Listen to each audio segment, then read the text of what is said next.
District Board of Trustees.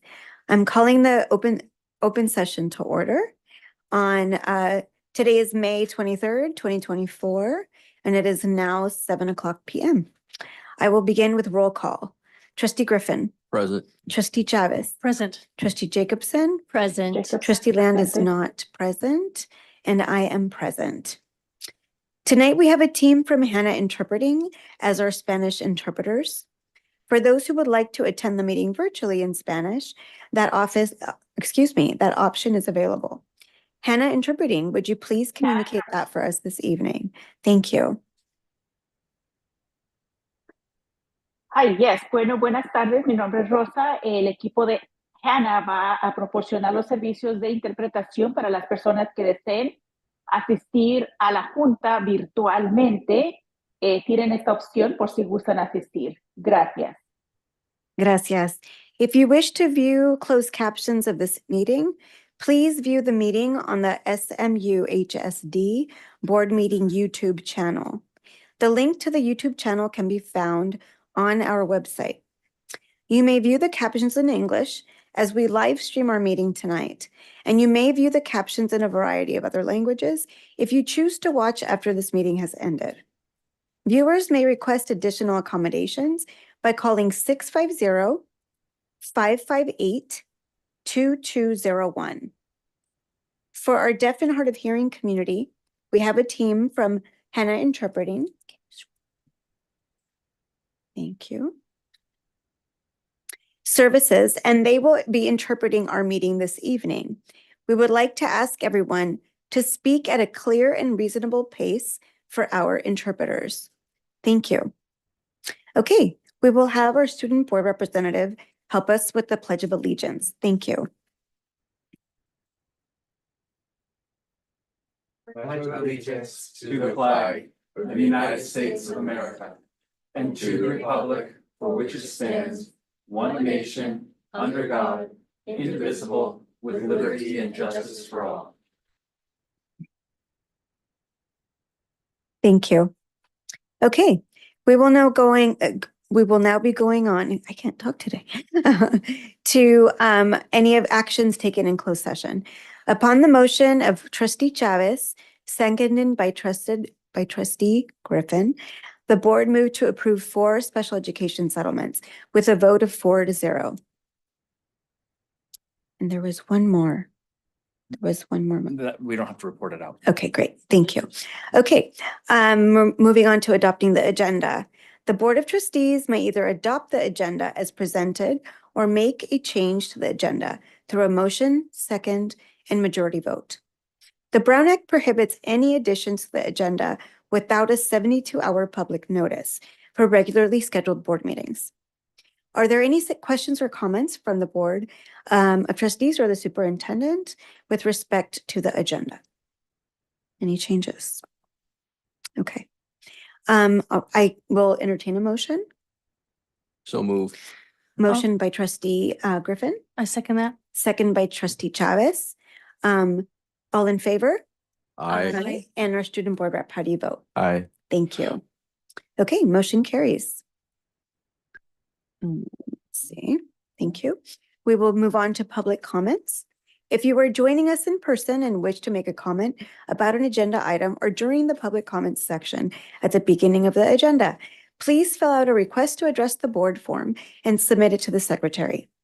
This form should be given to the secretary before the agenda item begins. If you are joining us virtually, use the raise hand feature on Zoom to be recognized. When invited to do so, your camera must be on before you are called upon to make a public comment. We will call on you to begin your comment once we have promoted you into the meeting.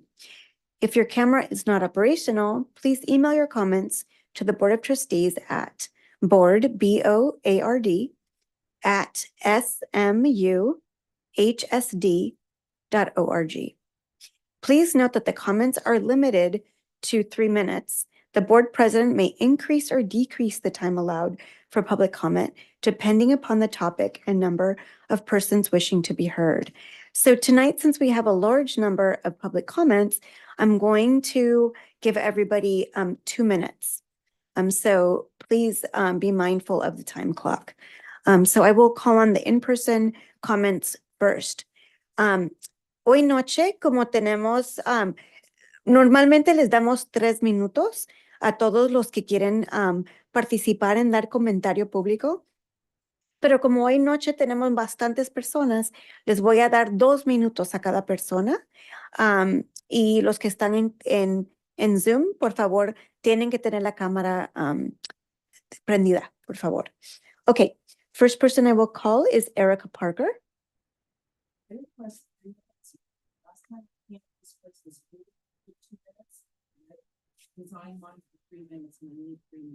I'm really sorry, but I'm going to have to give you 2 minutes. No, I can't honor it. I have to do 2 minutes because that's fair for everybody. I need to hear everybody's comments, so thank you. 2 minutes. Okay, go ahead. My grandmother's funeral is tomorrow, orally small.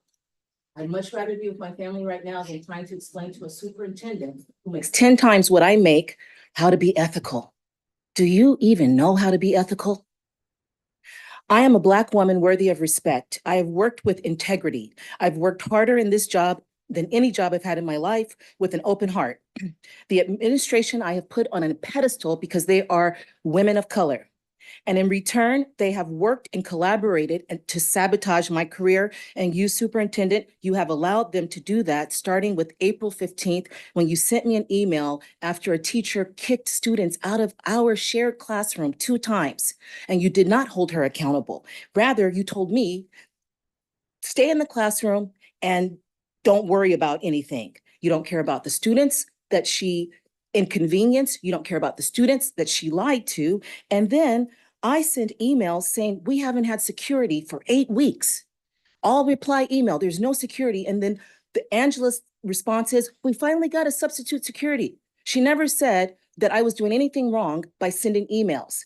I didn't get a letter of warning. I didn't get a verbal warning. I didn't get anything, no thing. And then you put me on paid leave in the middle of the semester, and you keep them with a new teacher, and that person has to learn their names in the middle of the semester when we're getting ready for CASA's test.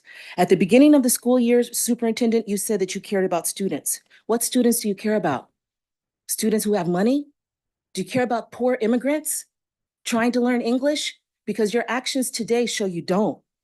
You all have gotten information from an outside investigating attorney who has submitted bogus claims with 4 things that are untrue. I never went to Costco during class time. I wouldn't have the support of my students if I was negligent. There are outright lies that were told and people were promoted, and you support that. I ask that you reinstate me and you give me a severance package and you make me whole and you stop disrespecting teachers. And teachers, if this is happening to you, look me up on Erica Parker 678 YouTube, because this nonsense, what you do to people in California, what you do to teachers in California, it's not fair. We work really hard, and I cared about my students. Okay, and can you wrap and I up your acted comment, please? I didn't hurt or harm anyone. And you putting me on Ms. an Parker. investigation when you know you already got the Ms. emails. Parker, I've asked you to please wrap up your Thank comment. you. Thank you very much. I need to be fair with everybody. I'm sorry. Okay, Jesús Daniel Morales, por favor.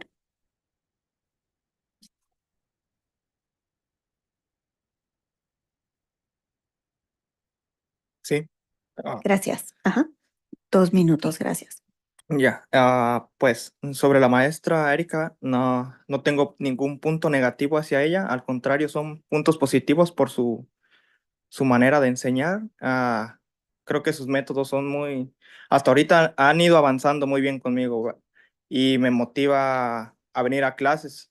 Pues estoy a gusto en sus clases, ¿no? Creo que hasta ahorita ha sido buena maestra, nunca nos ha hecho nada, nos ha dicho nada, ha sido muy respetuosa con nosotros. Ya, gracias. Gracias. Would you like me to translate that or? Okay, he was basically saying that he doesn't have any negative comments towards the teacher, and that she's been very good with them, that she's been a very effective teacher, and that he was here to support her. Okay, Mardoqueo Escobar.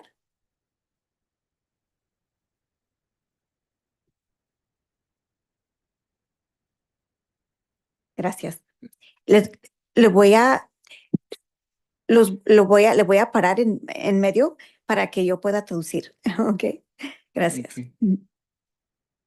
¿Dónde? Aquí. Puede hablar ahora. Ajá. Ok. Más que todo, buenas tardes. Y pues estoy aquí apoyando a la teacher porque en todo momento sí nos ha enseñado muy bien. Y pues sí requiere un poco de disciplina para venir diario. Y pues sí, ella me motiva para seguir estudiando. Y pues más que todo quiero que siga enseñándonos porque ha sido una gran maestra. Y pues sería muy duro que la saquen así nomás.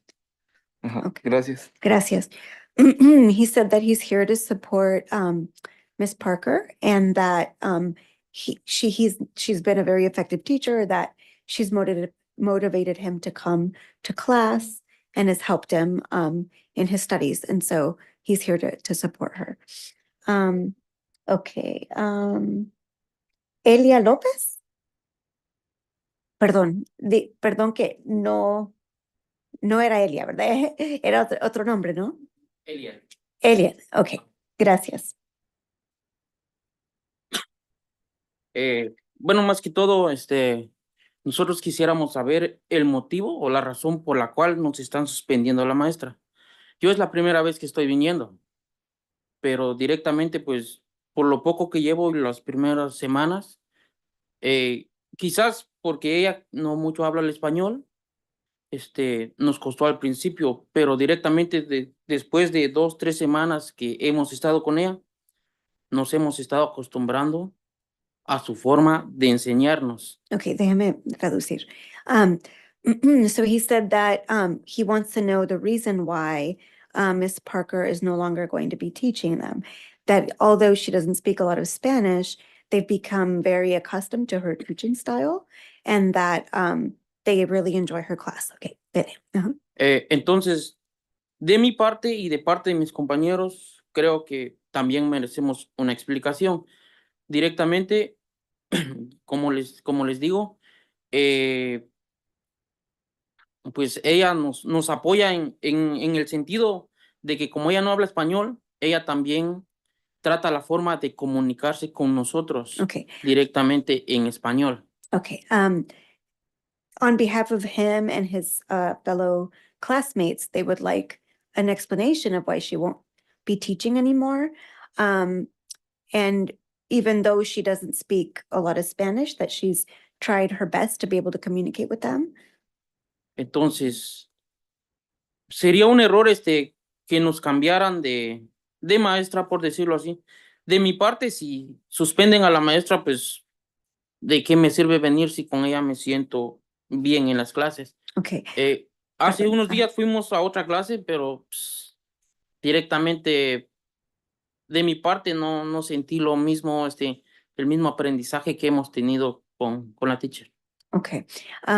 He said that he doesn't understand why she was been removed, and that he wants an explanation because he again is comfortable with her, and although they've had a substitute, he hasn't felt as comfortable with the substitute along with the rest of the classmates, and so they would like her to stay. Sería todo. Perdón. Sería todo. Gracias. Gracias. Okay. Diana Ramos.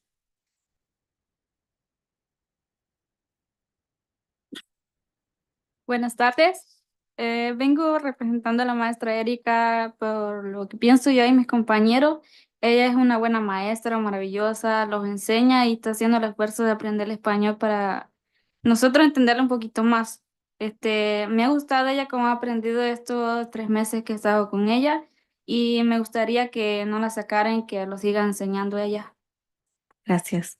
So she's here to support Miss Parker and that she wishes that she wouldn't be removed because she has gotten accustomed to her teaching style and that she teaches them very well. And so she's here to support her. Thank you. Gracias. ¿Otra cosa? Que me gustaría que los entendieran, que tomaran en cuenta el comentario de cada uno de mis compañeros. Gracias. That she hopes that we take into consideration each and every one of their opinions or comments, excuse me. Wilson Malias. ¿Perdón? Matías.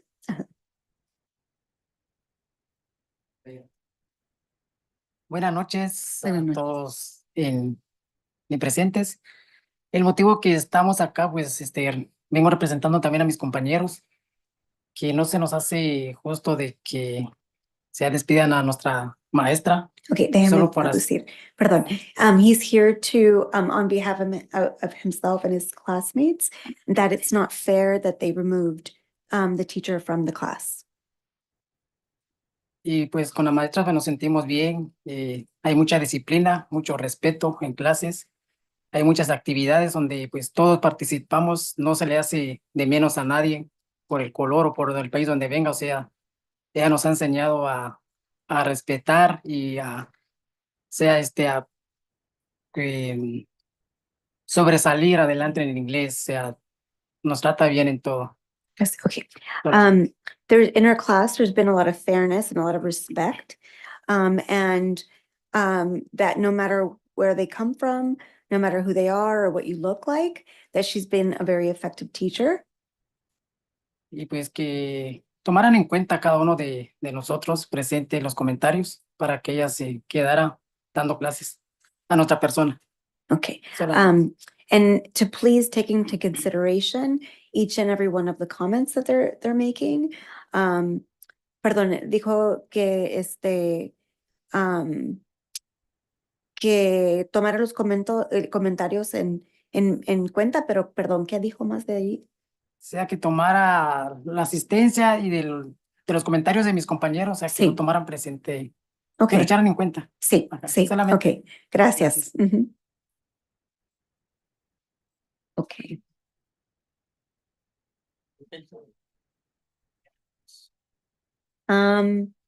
Perdón que no entiendo el primer nombre, pero el apellido es Fuentes. Sí, pásele. Le toca a usted. Es Ayeser. Perdón, Ayeser. Ay- Ayeser. ayer ser. Ayeser. ¿Cómo se letra? Ayeser. I-E-R, Ajá. ayer ser. Ayeser. Ok, gracias. Bueno, pues buenas noches para cada uno de ustedes. Pues nosotros venimos ¿verdad? Sobre la maestra, recalcar el mismo comentario pues de nuestros compañeros, el motivo y todo pues de que yo no vine a clases el martes y no supe y yo le mandé mensaje que no iba a poder asistir a las clases. Entonces ella me dijo que lo habían expulsado que había desalojado del salón. Déjeme traducir. Good evening. He's here just like all of the other classmates, that he hadn't come to class this week and that he sent her a message and asked her what happened with the class because he didn't see her. And she said that she had been removed from the class. Dale. Entonces yo pues vengo a darle el apoyo a ella pues a como ella nos ha apoyado este tiempito, ahora nuestro primer semestre que entramos a clases y ya venimos con esto, entonces yo quiero que nos apoyen de todo corazón, pues, para que ella nos sigue, dando clases a nosotros. Ella ha sido buena persona con nosotros, hemos aprendido bonito con ella. Nos estaban comentando de la maestra que nos llama, ellos casi no se acoplaron a ella. Entonces nosotros a ella ya nos acoplamos, ya, pues ya nos sentimos bien con ella. Okay. Entonces, no sé, era con la otra, con el sustituto, que no sean. No nos hemos acoplado Okay, con ella. okay. So he's also saying kind of the same thing everybody else is saying, that he would hope that she would be returned to the class because she has been very effective for them and has really helped them through this time in their learning, and that they haven't been able to get as familiar or as aligned with the new substitute and as they have with Miss Parker. Y venimos pues a representación a ella para que ella pues no se sienta solo, sino pues hay algo que le ampare a él, pues que si tal vez dijeron algo mal de ella, no es como le dijera yo, no es como, o le dijeron o algo, pues, nosotros venimos a dar nuestro punto de vista que ella ha sido buena maestra para nosotros. Okay. Solamente gracias. Gracias. So he's saying that he's coming to support her so she doesn't feel alone, and that whatever negative has been said about her, that they are here to also show the positive of her teaching style. Mhm. Oh, perdón, my turn. Tomás Canel.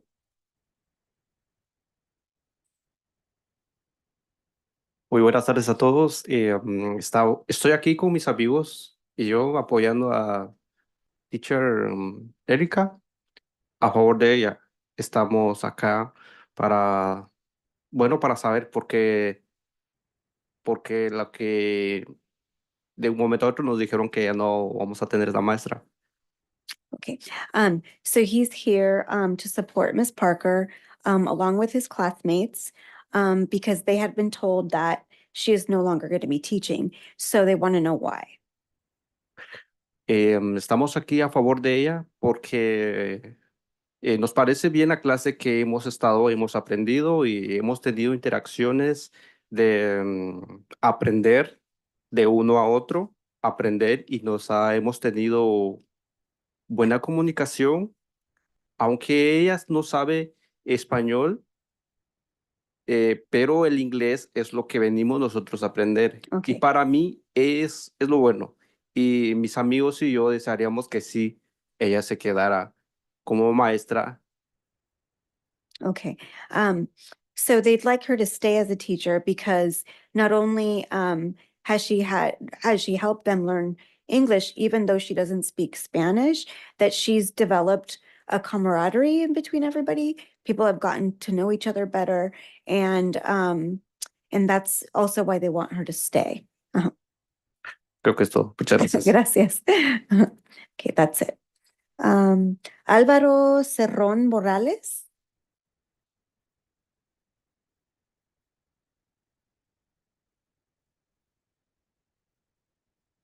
Buenas tardes a todos. My name is Álvaro. Eh, quería dejar un comentario sobre la teacher Erika. Yo vine con un propósito de salir adelante, progresar y nunca he hablado inglés. Lo poquito que puedo hablar es gracias a ella. Es una buena persona, enseña bien, con respeto. Nos hace actividades para nosotros poder aprender más rápido el inglés. Bueno, y a veces yo pienso que si nos cambian de teacher, como que nos van a cruzar con otro profesor lo que tenemos en la mente nosotros. Okay, déjeme traducirlo. He's here also to support Miss Parker, and he was saying that she's really the little Spanish or excuse me, English that he knows, that he credits it to Miss Parker, and that through the activities that she's created for the classroom, that they've been able to learn more and more English. Perdón, y sígale, otra vez. ¿Qué más? Y quisiera que también, así como mis compañeros, que nos toman en cuenta en la forma de que es como que difícil que nos cambien de teacher porque como que nos hacen ver que tampoco no nos valoran a nosotros como que llegamos a querer salir adelante, a progresar. Okay. He doesn't want them to change the teacher because it feels like they are not valued as students, being that they really enjoy the class and that's been really helping them to learn learn English. Mhm. Y quería que nos dé la oportunidad de decir que con la teacher Erika que nos sigue enseñando. Eso es todo. Thank you. Gracias. That he wants her to keep teaching because she's been effective for them. Mhm. Okay. Sara Guzmán o Guzmán, ¿está bien? Okay, gracias.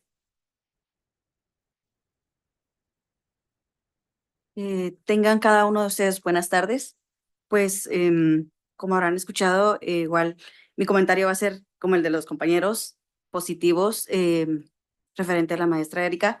Pues de igual manera, mi comentario va a ser positivo, su forma de enseñar. Siento que, pues, para nosotros que queremos aprender inglés, el hecho de que ella no sepa español, pues a nosotros nos ayuda y pues lo que queremos es saber inglés. Entonces, de una u otra manera, ella se comunica con nosotros, se comunica bien.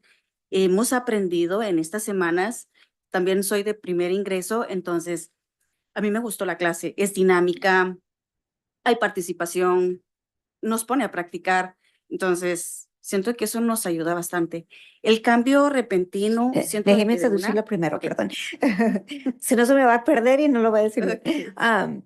So she's saying that she's also here to support Miss Parker, along with the same positive comments that have been said by everybody else, and that the dynamics in the classroom have been really effective. That it doesn't matter that she doesn't speak a lot of English, or excuse me, a lot of Spanish, that that's what they need so they can continue to learn English. Ajá. ¿Y qué más? Sí. Siento que el cambio repentino que se tuvo, el cambio de clase, el cambio de maestro, de una u otra manera, pues nos afectó en el ritmo que traíamos en el tema del aprendizaje, pues cambió. Tal vez nosotros veníamos, bueno, es de que queremos aprender y venimos con hambre de aprender y la clase sentí que bajó o nosotros bajamos y bajó nuestro entusiasmo, nuestra moral, todo bajó. Entonces fue de, tal vez teníamos ese deseo de seguir viniendo por la forma en que ella lo imparte, pues cambió un montón.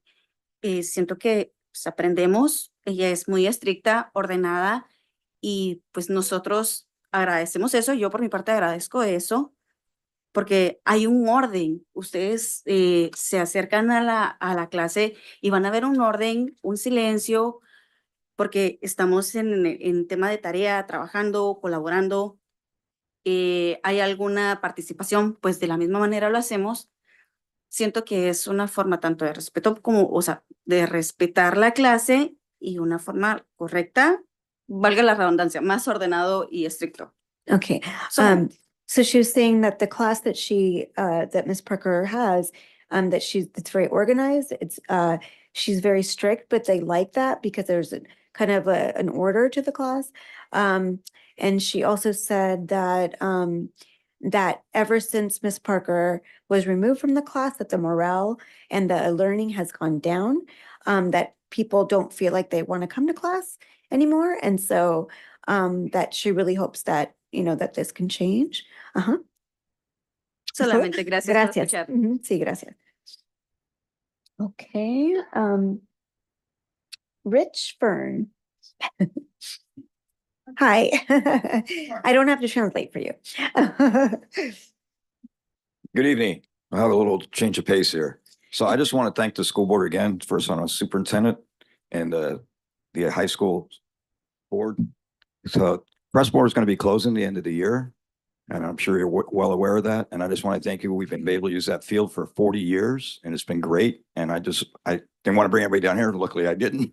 So I just want to personally, instead of sending everybody an email, I just want to give you my personal thanks. And we want to thank you for your support that we've had through all these years. And especially when actually the school took over, maintaining the fields for us. So I want to thank Yancey, Linda, Brad, and Joel. They've been doing a great job. And hopefully we'll continue to support. And when the field does get sold, which we're a little worried about, if it is sold, and they're going to build the project, and I've been going to a lot of meetings, and now we're exploring with, yes, I saw Terry at one of the meetings there. But anyway, so I've been talking to the mayor. So we're looking for alternative sites because we're trying to go to the elementary school district. And also we're going to be using one of the only fields that's available is Monteverde. Originally in San Bruno, we had 4 soccer complexes that were 4 places we could play. They built homes on one of those, which was Carl Sandburg. So that was lost. Monteverde is the only one, but it's down in a bowl. It gets really wet. So we're probably going to come and ask the school later on, maybe next spring, and actually come to the school board possibly to see if there's a way we can actually use some of your turf fields. And from what I understand, the only way we can get or continue some type of discounted rate, because we're losing something, not like anybody else. We had a complex and it's gone. Only the board can actually allow something like that. So it'd be a one-time thing, but I'm not here to talk about it tonight. All I want to say is thanks again. You've been very supportive. And this is of all of the over 1,000 kids that have been playing soccer this last season. So thank you very much for your time. Thank you for your comment. Thank you. Okay, we have some folks online.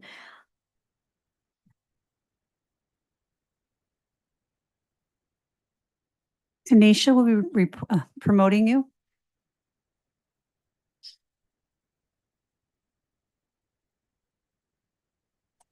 Good evening, everyone. Hi, I'm calling in support of Erica Parker. She is a teacher and educator. I am also an educator, and I have been her co-teacher. So I have seen her action in the classroom, and I know the dedication and hard work that she puts into everything she does, from organizing and planning everything she says to all the extra support and details that she gets to let her students be the absolute best. I'm not sure what's going on in that district or in that school because I do not work there, but I do know how she works. I've known her for over 13 years to be an educator all around the world, and she has really made strong connections with her students, and they have progressed, and I've seen it for myself. So I know she's a dedicated teacher. I know that she does her job every day and she comes prepared, be if you're looking and supervising her or not. She will do her best and she really cares about her students. This is her life's work, and her life's work is making good people great. So I am really, really in support of her. I do believe that, she's gotten a raw deal in that school district, and I know she's put 150 million% into her work. And all I'm asking for is fair and equal treatment, and that she be treated, and every teacher be treated with justice and equality and get their proper, because we don't do it for a paycheck. We do it because we love to teach and we love to share knowledge. So I'm really hoping that you guys will be objective and do what's fair, not subjective, but objective, and be, as strong as we can be, because we do it for students, because this is our community and we want it to be great. Thank you so much. And I really hope that you could hear someone in English support teacher Erica Parker, because she is an awesome teacher. And I know that because I've seen her work in action. Thank you and have a lovely evening. Thank you for your comment. Okay. Bring your other screen up. It's there.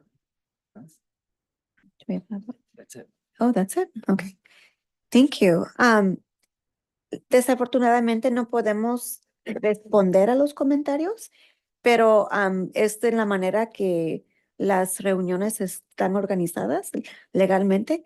Entonces, gracias por los comentarios, y si se quieren quedar para el resto de la reunión, muy, muy bienvenidos, pero si no, también se pueden ir. Entonces, muchas gracias. Creo que nos vamos a retirar. Okay. Okay, gracias. I just explained the comment times out or over, and that we can't respond, and that if they're more than welcome to stay. Mhm.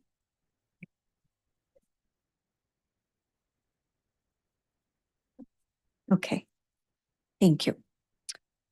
All right, we will go on to governing board comments. Let's see, who would like to begin? Trustee Chavez, I know you've got some comments. Go ahead, go ahead. No. You can go. Mhm. Okay, I'll go first. Okay. Usually I'm shy. I'll go first. Oh. Oh. I have a lot to say, but it's about the students and our staff. So I'll start with May 10th, because I'm kind of going backwards in time since our last board meeting. It's too bad Trustee Land isn't here, because he's the board president for the California School Board, for the San Mateo School Board Association. You probably have a lot to say too, President Andrade Zuniga. But the Ken Awards on May 10th were amazing. It was amazing to celebrate our student council as one of the Kent Award recipients. We had almost 2 tables filled with our student leaders from around several school sites, and I believe you were there, right, student rep? Yeah, it was just an amazing time, and I'll let others chime in. It's too bad that Trustee Land isn't here. I'm hoping that Trustee Andrena Zuniga will say a few words about that. I also attended the Cappuccino School Site Council meeting, and I just want to give a shout out to the students and parents that continue to serve on that council, as well as all of our school sites, the school site councils. That's important, where students and parents can be involved. Let's see, moving on, a few days later, I missed our Citizens Oversight Committee because we had our board study session at the same time. But I thought the board study session about AI was great, and we had really robust conversations. And again, I know that my fellow board members here will have a few things to say about that. This is one of my favorite things I'm gonna talk about tonight. Cappuccino My daughter attends Cappuccino High School, and it's the only school site that has a Latino graduation as a separate graduation. The main graduation is, of course, next week. So I just want to give a big shout out to everybody involved. The Latino Parent Organization provided wonderful refreshments.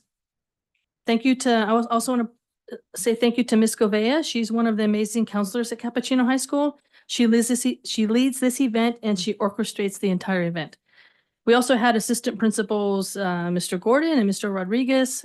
They were really cute up there on stage. So Mr. Rodriguez would have he'd do bits and pieces of his speech in Spanish, and then Mr. Gordon would come up to the podium and speak in English, and they would go back and forth, and it was awesome. It was amazing. That way everybody in the audience could fully understand everything. We had about 35 students that participated, and I was actually honored to be on stage and present their certificates and shake each student's hand. My daughter was one of the students, and she wasn't very thrilled that I was up there, but that's okay. So I wanted to show, I just wanted to show what it looks like. What's this called again? Stole. Thank you. I'm having trouble with that. So it's beautiful. The parents paid for them, and if anybody couldn't afford one, of course we would. The student group had some fundraisers. So one side is embroidered Cappuccino High School. And I know I'm going to mess this up, so I'm hoping that Trustee Andrés can help me.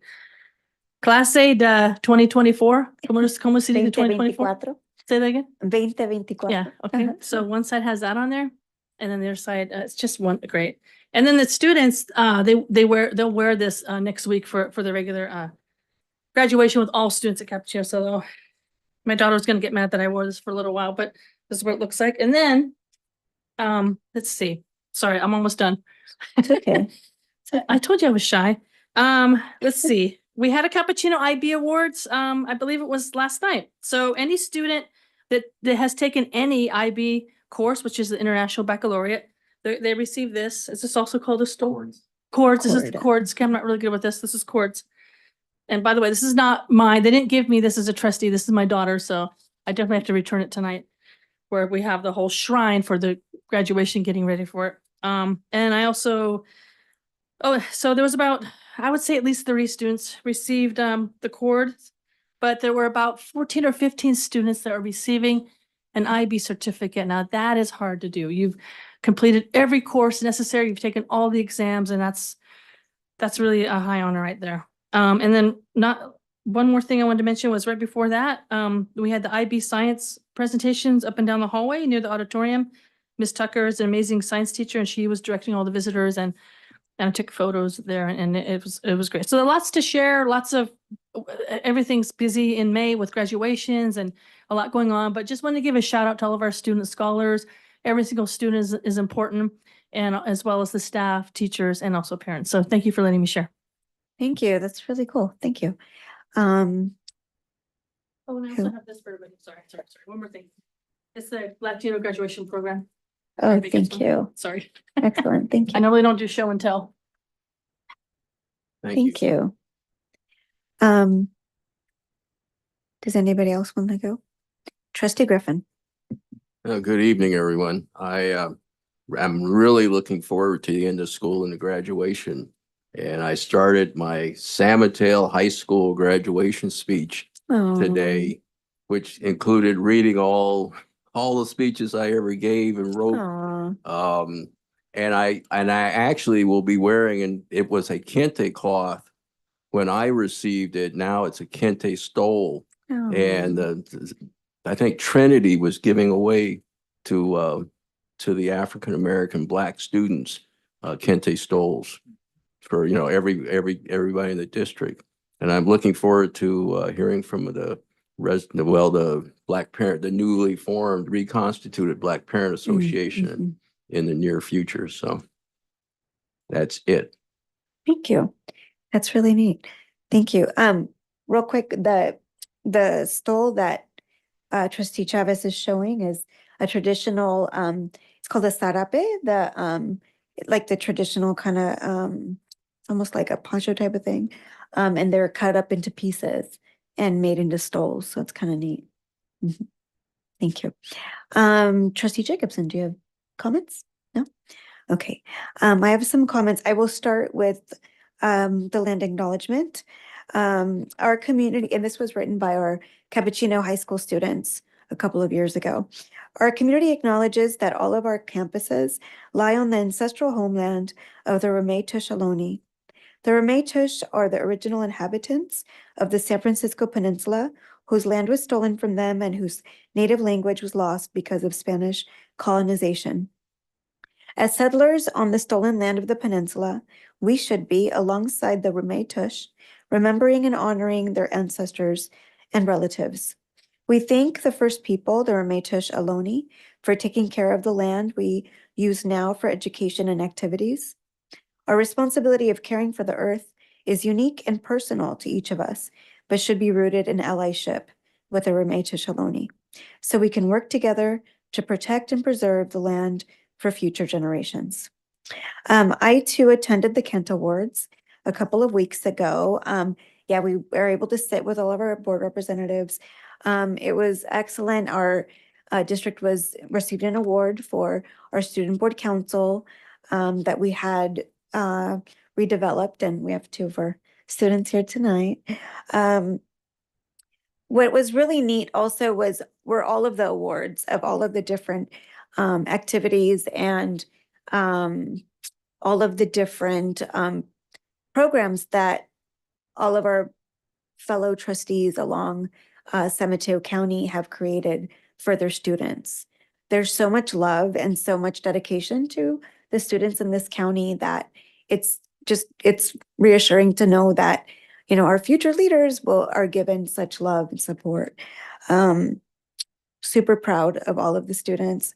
We had really great dancers from South City, the South San Francisco High School, Ballet Folclórico, the Mexican traditional folk dancing troupe. They performed, they were excellent. It was really neat. Also, we had elected new officers for the San Mateo County School Board Association. Our previous president was Trustee Land, and now it's going to be Trustee Sophia Lane from I want to say she is Cabrillo? No. Do you remember what? Sorry, Trustee, if you're out there. From Half Moon Bay, yes. So then from Cabrillo, yes. Okay, I also attended. Sorry. You were voted in, I'm sorry. Don't be shy, okay, like I Oh. am. You were voted on the executive board. Yes, I am the new secretary, and Trustee Chavez is one of our delegates, and so she's representing our school district. So thank you. I also attended the dance show Break of Dawns at Aragon High School. There were a ton of different like cultural groups that danced. Our Polynesian students, they did their traditional dance. It was really neat. They had a lot of hip hop dancing. There were students that danced, they did some like contemporary modern dance. But there were also the Aragon High School breakdancing club. They danced as well, and that was kind of neat. Brought me back to my high school days. And but what was really interesting about that show was that it was student created and student led. And so all the kids or students, excuse me, they choreographed all the dances, they chose all the costumes, they did everything that was needed for that show. So that was really a really big treat. The Mental Health and Wellness Advisory Committee, being that it's Mental Health Awareness Month, we met on Monday, and if we are always looking for students and other folks that would like to join, parents and stuff like that. So please get in touch with April Torres if you are interested in joining the Mental Health Advisory Committee. We had a study session last week about artificial intelligence, and please watch it if you're interested in knowing what our district is, what our priorities are around AI and what we're working on. It was a very, very informative and very well done study session. So please, if you're interested, check it out on our YouTube page. Yesterday, I was able to participate in the middle college graduation. Congratulations to all of our graduates. I love middle college because it has a little bit of every school. All of our students come from different places, and it's neat to see the diversity, but what was beautiful was the comments they had about each and every student. It was very unique to who they were. So you almost felt like you knew each and every student that crossed that stage. So that was neat, and just seeing how much that program has evolved. My own son was a graduate from that program in 2015. And from then to now, it's amazing how much it's grown. But at that time, Mr. Quigley, who is now retired, was the principal. And so it was neat to sit next to him and kind of, shoot the breeze and talk about old times. But just congratulations to all of the students and all of the staff and the families, because the families and the community are the ones that, in our schools, are the ones that also help bring the kids to that level. I want to recognize everybody that keeps this building clean and, and useful for us, that sets up our rooms for every meeting. Thank you. Thank you to our IT folks in the back. Lucy and Jorge, they're excellent. So lastly, I just have a couple more things. The North Peninsula chapter of the ACLU, we are looking for students that are interested in joining our student cohort. Please get in touch with me if you're interested. The Behavioral Health Commission has a youth committee. They have a youth action board that helps other students in San Mateo County know where to go for services and supports, and how to navigate those services and supports when they're having a mental health crisis. And then just acknowledging all of the suffering in the world right now, of our young people. Our world is hurting. So please keep our young people around the world in mind.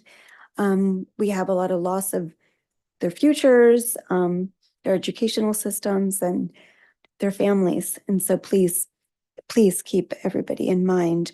If you're interested in getting involved in providing any sort of supports to anybody in our world, the Jewish Voices for Peace is a great organization to support, along with CARE, CAR. They are also looking for donations and things like that for our families in Gaza. Okay, and so that is it for my comments. Anybody else going once, going twice? No? Okay. All right, I'll go on to communications of the Board of Trustees. Are there any communications? None this evening. Thank you. Okay, and we'll go on to recognitions. Go ahead. Superintendent. Fantastic. So tonight we bring to the board a proclamation to recognize June as LGBTQIA+ Pride Month. Kaya Jimenez from San Mateo High School contributed to the writing of this proclamation, and she will read it to you tonight. Thanks for joining us. Thank you, Mr. Booker. San Mateo Union High School District proclamation recognizing June 1st to the 30th, 2024 as LGBTQIA+ Pride Month. Whereas the San Mateo Union High School District is committed to supporting dignity, equity, and visibility for all people in the community. And whereas the San Mateo Union School District has a diverse lesbian, gay, bisexual, transgender, queer, questioning, intersex, and asexual LGBTQIA+ community, along with San Mateo Union High School District allies. And whereas many students, family members, educators, and community members are part of the lesbian, gay, bisexual, transgender, queer, and/or questioning community, and they contribute greatly to the enrichment of our San Mateo Union High School District schools. And whereas, although advancements have been made with respect to equitable treatment of LGBTQIA+ persons, LGBTQIA+ persons still face discrimination simply for being who they are, thus making it essential for all districts and all communities to stand up and show support for all our students, staff, and families who are affected. And whereas the San Mateo Union High School District community pledges to uphold our values and champion our responsibility to protect and support all youth by guaranteeing they have access to learning environments that are safe, welcoming, and free of any discrimination. And whereas the district's equity mission statement affirms that all students will learn in a safe, inclusive, and equitable environment that validates, respects, and honors their unique backgrounds, interests, and identities. And that this mission statement grounds our commitment to our LGBTQIA+ members. And whereas research underscores the importance of creating accepting communities and LGBTQIA+ affirming spaces for young people, San Mateo Union High School District was the leader in planning and promoting our first ever countywide Pride Prom in San Mateo County in April of 2023. The Pride Prom offers a supportive place for LGBTQIA+ youth to express themselves and thrive. And whereas this year, Pride Prom was held in February and was attended by over 200 students and over 35 adult volunteers. Leaders of this event raised over $20,000, thereby making the event free and accessible to all who wanted to attend. And whereas June has historically become a symbolic month in America in which LGBTQIA+ persons and allies come together in various celebrations of pride to support the community's right to live their lives out proud.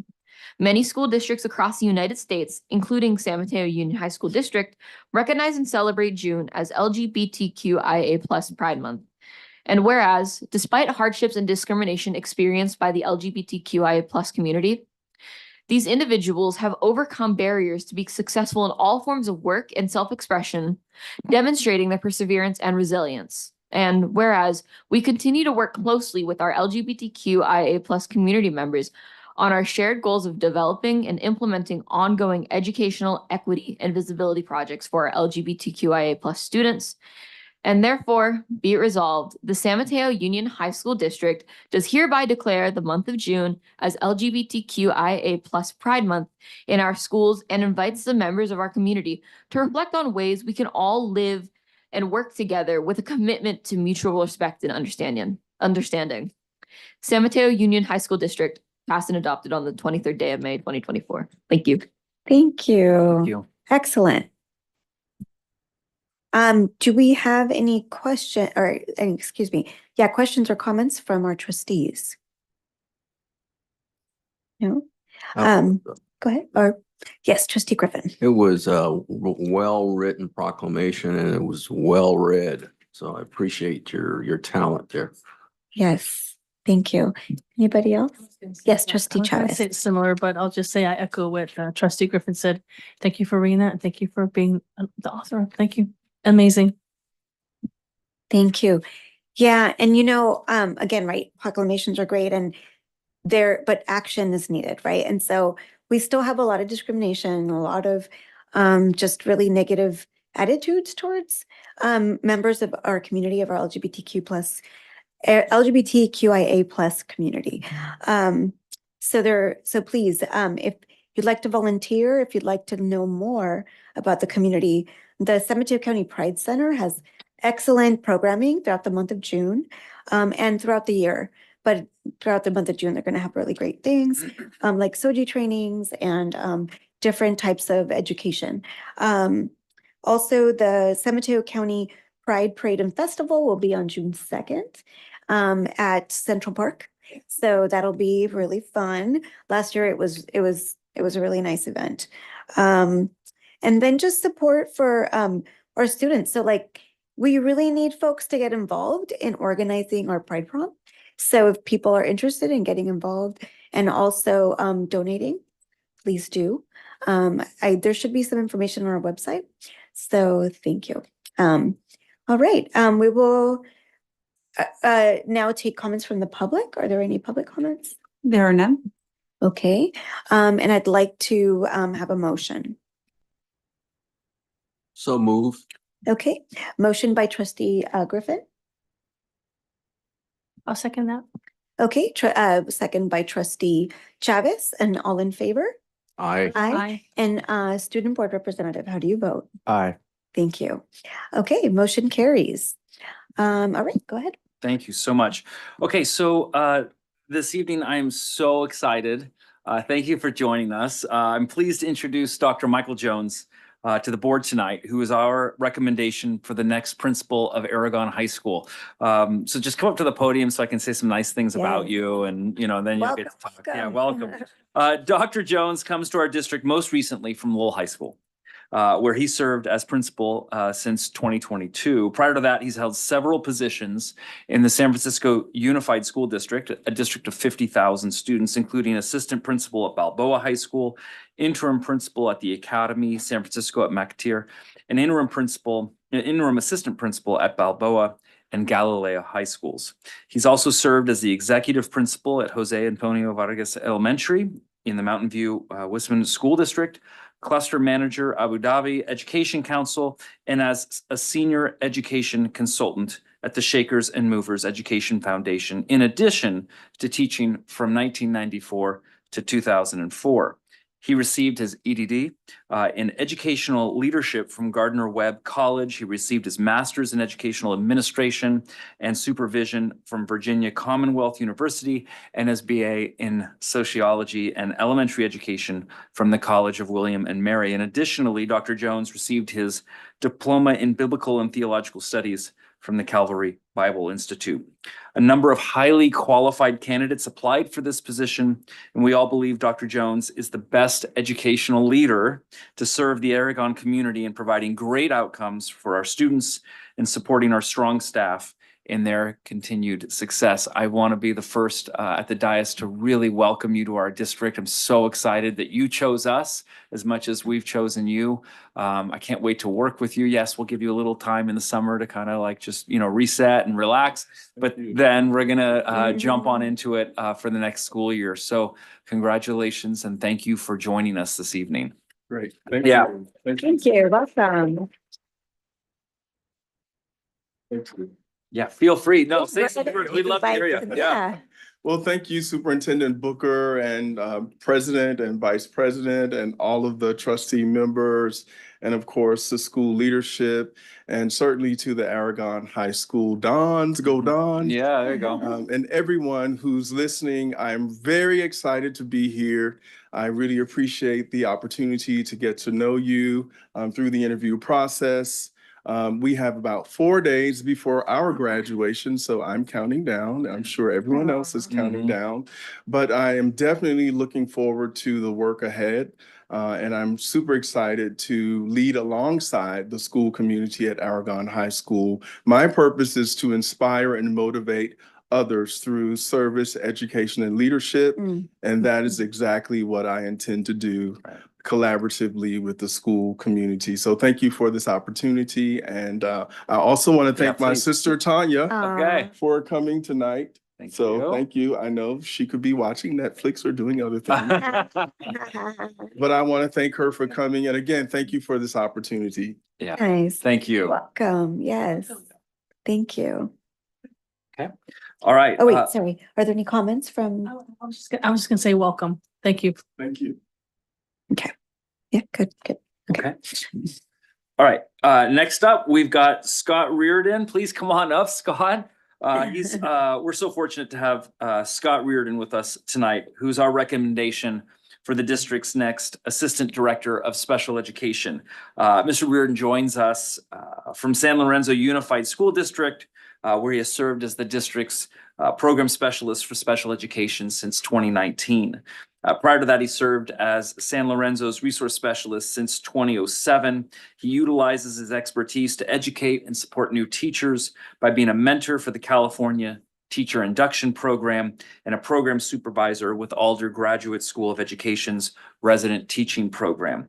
He recently received the honor of 2024 Teacher of the Year from San Lorenzo Unified School District, and he'll participate in the 35th Annual Alameda County Teacher of the Year program with a chance to advance state level and even national level recognition. He's currently working on an administrative services credential from National University. He has a Master's of Arts in Special Education from Alliant International University and a Bachelor of Arts from UC Irvine. We're so pleased and excited to have him join our team in support of our over 1,100 special education students district-wide. I am so pleased to welcome you to our community, to our district. This position is very special to me as both of my boys have special needs, so I know how important special education is to students and our families and your role across the district. So thank you so much for choosing us as much as we've chosen you. So thank you, thank you, thank Yeah, you, and thank welcome. you. Yeah. Welcome. I just want to take a brief moment to say thank you to the board, Superintendent Booker. Just everyone I've been able to meet so far has been extremely welcoming. So thank you so much for all of our correspondence. It's meant a lot. And I just really look forward to bringing my skill set to San Mateo. But also I consider myself a lifelong learner. So I'm really excited to learn from all of you and to get to know you all and work with you collaboratively and support our students for continued growth. So thank you so much. Thank you. Thank you. Yeah. Welcome. Thank you. Thank you. Any comments or questions from our? Okay. Yes. Yeah, I think these were two impressive Yeah. recruitments, if that's the proper term. And good credentials. We welcome you to the district. And I don't know whether the pat Kirk on the back or pat the superintendent on the back, or maybe both you guys deserve a little bit. But anyway, welcome. The district has high expectations. We have great traditions, and I'm sure you're going to fulfill all of those. And to our new assistant at SPED, every morning I drive down 880 past your billboard for the San Lorenzo Unified High School District, and I will now think of you every time I drive by there. I should pass the law. No, but I certainly will think of you there. So welcome. Yes, welcome. Excellent. Okay, we'll move on to our consent agenda. Let's see, are there any items which the board would like to pull at this time? There had been a hand up on the screen earlier. Oh, when you were sharing. Yeah, I saw it too. When you were sharing. Yeah, I think these are hands from public comment. That public comment was closed and then they came up afterward. Oh, okay. Yep. Yeah, thank you. Thank you. Okay, yes, so consent agenda. Anybody? Okay. Okay. All right. I have a motion by trustee Griffin. Second by trustee Jacobson. All in favor? Aye. Aye. And how do you vote? I as well. Thank you. All right. Let's see. So motion carries. Can you scroll this for me? Thank you. All right. Going on to regular reports. Report of the superintendent. Thank you. So I'll try to go quickly here, but I do have a few things to report out. First of all, again, a recap of our Kent Awards. It was really fantastic. I know some of our trustees have already reported out, but just more specifically on May 10th, our Student Board Council received the coveted Kent Award. This award presented by the San Mateo County School Boards Association recognizes outstanding and innovative programs either in the classroom or outside of the classroom, as well as district programs. 13 students were in attendance along with trustees Andretta Zuniga, trustee Chavez, trustee Land, Shar Aquino, and myself. The school board council members have played a significant role in ensuring the voices of students were represented in many ways this semester. And before I just say the including, I just want to say, so we had this vision of what the student board council was going to be. And it was kind of a loose vision. Like we were trying something new. If you remember back, yeah, you all, yes. And I'm not just speaking about you, Hiroki. So it's not just about you. It's the whole council. You all have taken this vision and run with it. Yeah. Like you have set the standard for next year in such a high bar and such an amazing way. I can't wait to see how the students kind of carry that torch next year. So thank you for being trailblazers in that and taking this kind of loose vision and just running with it. And I really want to thank Joe Huddleston. I want to thank Shar Aquino. I want to thank Laura Chalkley, everyone who's contributed to the leadership of this. You really have done, all of you, a fantastic work. You have to mention that we're looking for more. And we are looking for more, right? So This is contributing to board adopted proclamations, Let's Talk community partner events, logo redesign process, and just general feedback on lots of different programs and initiatives. So I just want to thank everyone again for their support. Really, really fantastic. Good job. Okay, so just a special moment. I want to acknowledge that this is Lucy's last school board meeting with us. So Lucy, I want to take I know, boo. Whoa, we just met with boos.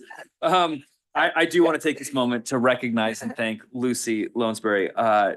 She's supported the district through so many board meetings, late nights, providing TSG support, such grace, expertise, and tonight again is her last board meeting. I'm super sad, but she has an opportunity to join the Gladstone Institutes. This is a nonprofit affiliated with UCSF to serve as the organization's newest technology support engineer. We're just like super excited to support her in this amazing opportunity for her career and her career growth, and where she's going to continue to share her absolutely outsized talents with all those who are fortunate enough to know her and work with her. Super sad to see you go. Like, you make all this, you and your counterparts here make all this so seamless. And I know it's rough behind the scenes. So just thank you so much.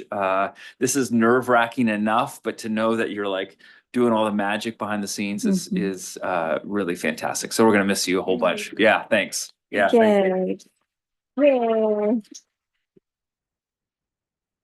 Okay, a couple of quick other things. Memorial Day. So Memorial Day is special in my heart. It's observed May 27th. It's a federal holiday, a day off for schools, but it's much more than that. And it's more than just an unofficial start of summer. It's more than just a Macy's sale.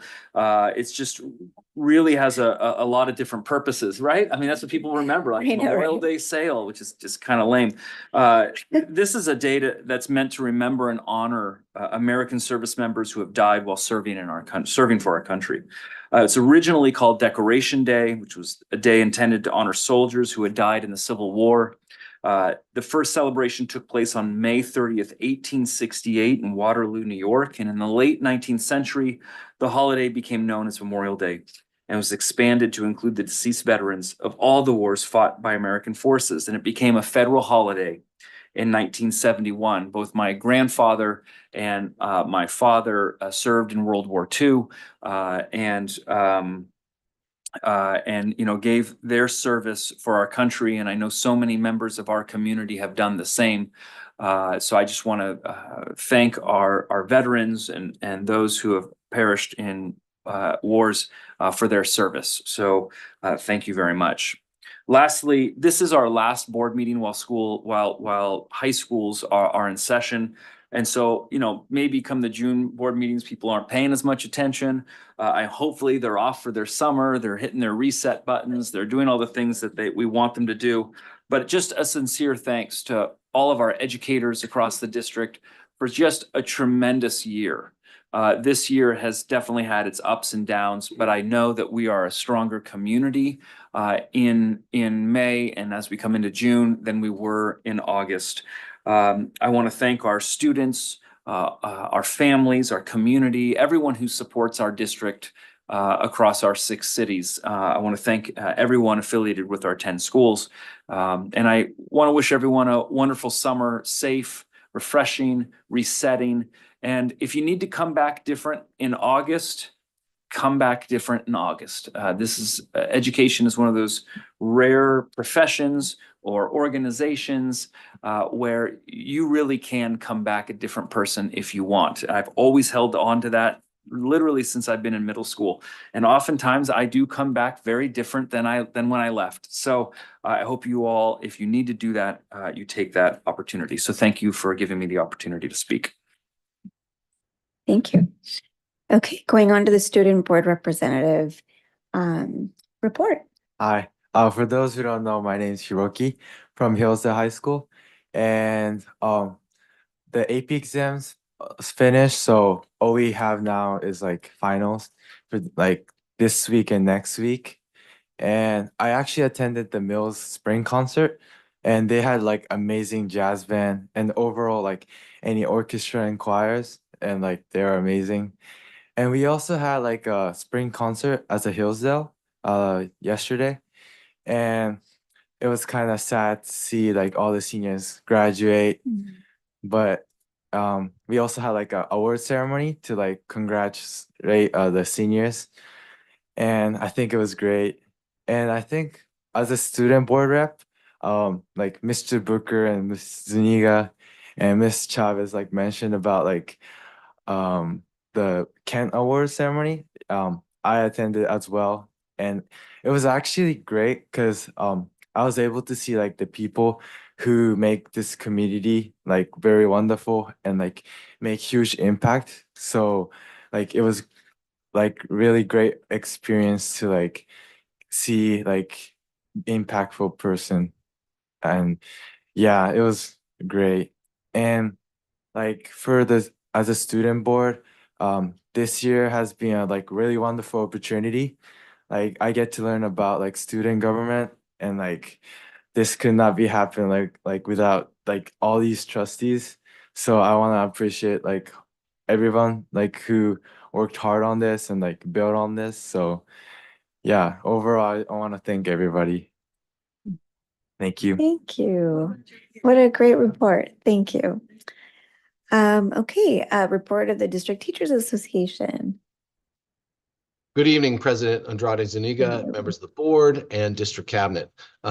First, I'd like to piggyback on a couple of things that Superintendent Booker said. I really do want to commend the student board member program. I've been in this position for quite some time, and you know, I've seen some transitions, and what's happening now and moving forward, it really is commendable. So I hope that continues, and I hope that more students get involved and and it spurs interest in civic action. So it's a really great program. The other thing I would also echo is just to recognize obviously all our educators in the district for the hard work that they've done throughout the year. And also just to give, you know, as educators, we all do it for the students. And so give a big hooray for them in finishing out another year, meeting their requirements, walking the stage, AP tests, cramming for finals. It's an exciting time of year, and it's also a time to reflect on the year past and the accomplishments that, you know, adults, students, families, community have made over this past year. You've heard me say this many times before when new employees come on board, and I know we recognize mostly the administrative positions, but of course we don't represent them, but I always encourage those folks to be excited about starting a career here in this district, because it is a great place to work, and that's something I've said for a long time. Dr. Jones, I welcome you to Aragon High School. Hopefully we'll have some good interactions. Just so you know, once a Don, always a Don. Mr. Reardon, good. It'll be great to work with you with our ed specialists and moving forward in a really complicated but important endeavor. So welcome aboard, and glad to have you. A couple of things tonight. First, I want to talk about as we end this year, as we wrap up this year and look toward the next, one of the most important goals the district must hold high is its support for the students and teachers affected by the transitions in our multilingual learner program. The district has really made a commitment to support this transition, both in short term and long term, but it's not over. It's clear that the intent of this transition is to not only meet the requirements identified by a recent audit, but also, and more importantly, to better serve the students. It's not surprising, however, that this sudden transition has been difficult for many of the students in this who are affected and the educators. We hope that there will be ongoing support for the transition that goes beyond just the initial PD, or professional development, for those not in the know. We wonder if the district has interviewed or heard from any of the students or their teachers about their recent transition to the mainstream program. Has the district looked at these students' attendance, grade data, or other information since they've transitioned in the mainstream program? How's it going? If you haven't heard from the students and or reviewed the data to assess what our students are experiencing, we encourage you to do so. It's important that the district sees staff and students as more than just numbers, more than just metrics of compliance. Just because they transition to the mainstream program doesn't mean the students or their educators need less support, as might be interpreted by staffing changes and MLL support staff. Educators need the support to feel confident and empowered in their charge to meet the needs of our students. This is especially true during this MLL transition. Humanizing staff and students by honoring their needs will only help students, their parents, our educators, and indeed our community to thrive in the wake of such an abrupt transition and into the future. So we encourage you to keep track. Last Wednesday, the district and association bargaining teams met to discuss proposals for the next year. These are limited reopeners, but on April 12th, Friday, April 12th, each team shared comprehensive proposals. On Wednesday, last Wednesday, just yesterday, was the first time that the association received a proposal on compensation from the district. You know, negotiations is a two-way street. It's a back and forth process. Consequently, the association immediately engaged in that process by moving significantly towards the district's position after the morning proposal from the district. Unfortunately, last Wednesday only resulted in one half of the back and forth process. Simply stated, the district team claimed that due to external circumstances, they were unable to move from their morning proposal despite our willingness to bargain. It was a frustrating day.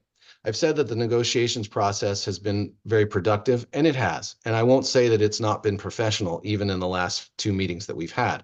However, Wednesday was quite frustrating. With only 5 more work days left in the school year, 4 of which all of our team, will be administering final exams, it's unlikely that we'll reach agreement. That's unfortunate and frustrating too. Well, the district did offer to meet in July 15th, right in the middle of summer, when no teachers will really be around. They offered no indication that the position would change. Again, frustrating. In this context, and again, I'm glad Mr. Booker mentioned it, it might be time to hit the reset button. Let's hit that reset button. Let's talk. And we can come back in a different environment and come back in a different position. So thank you. Thank you. Going on to the report of the CSEA Chapter 519 rep. Hello. Good evening, everybody. Thank you for your time this evening. It's good to see everyone in person tonight. I say goodbye to our student board member. This is your last hoorah. I'll personally, if you had given me in high school, if you had asked me to list a million things that I would be doing on a Thursday, on a nice June or May evening, I don't think this would make the list. You're here representing. You not only are attending the meeting, you're speaking, and you have voting rights. And I'm in awe of this process in general. I look forward to continuing it next year, and I would like to see who tries to fill your shoes in particular. So thank you, and I'm glad this program worked for everybody.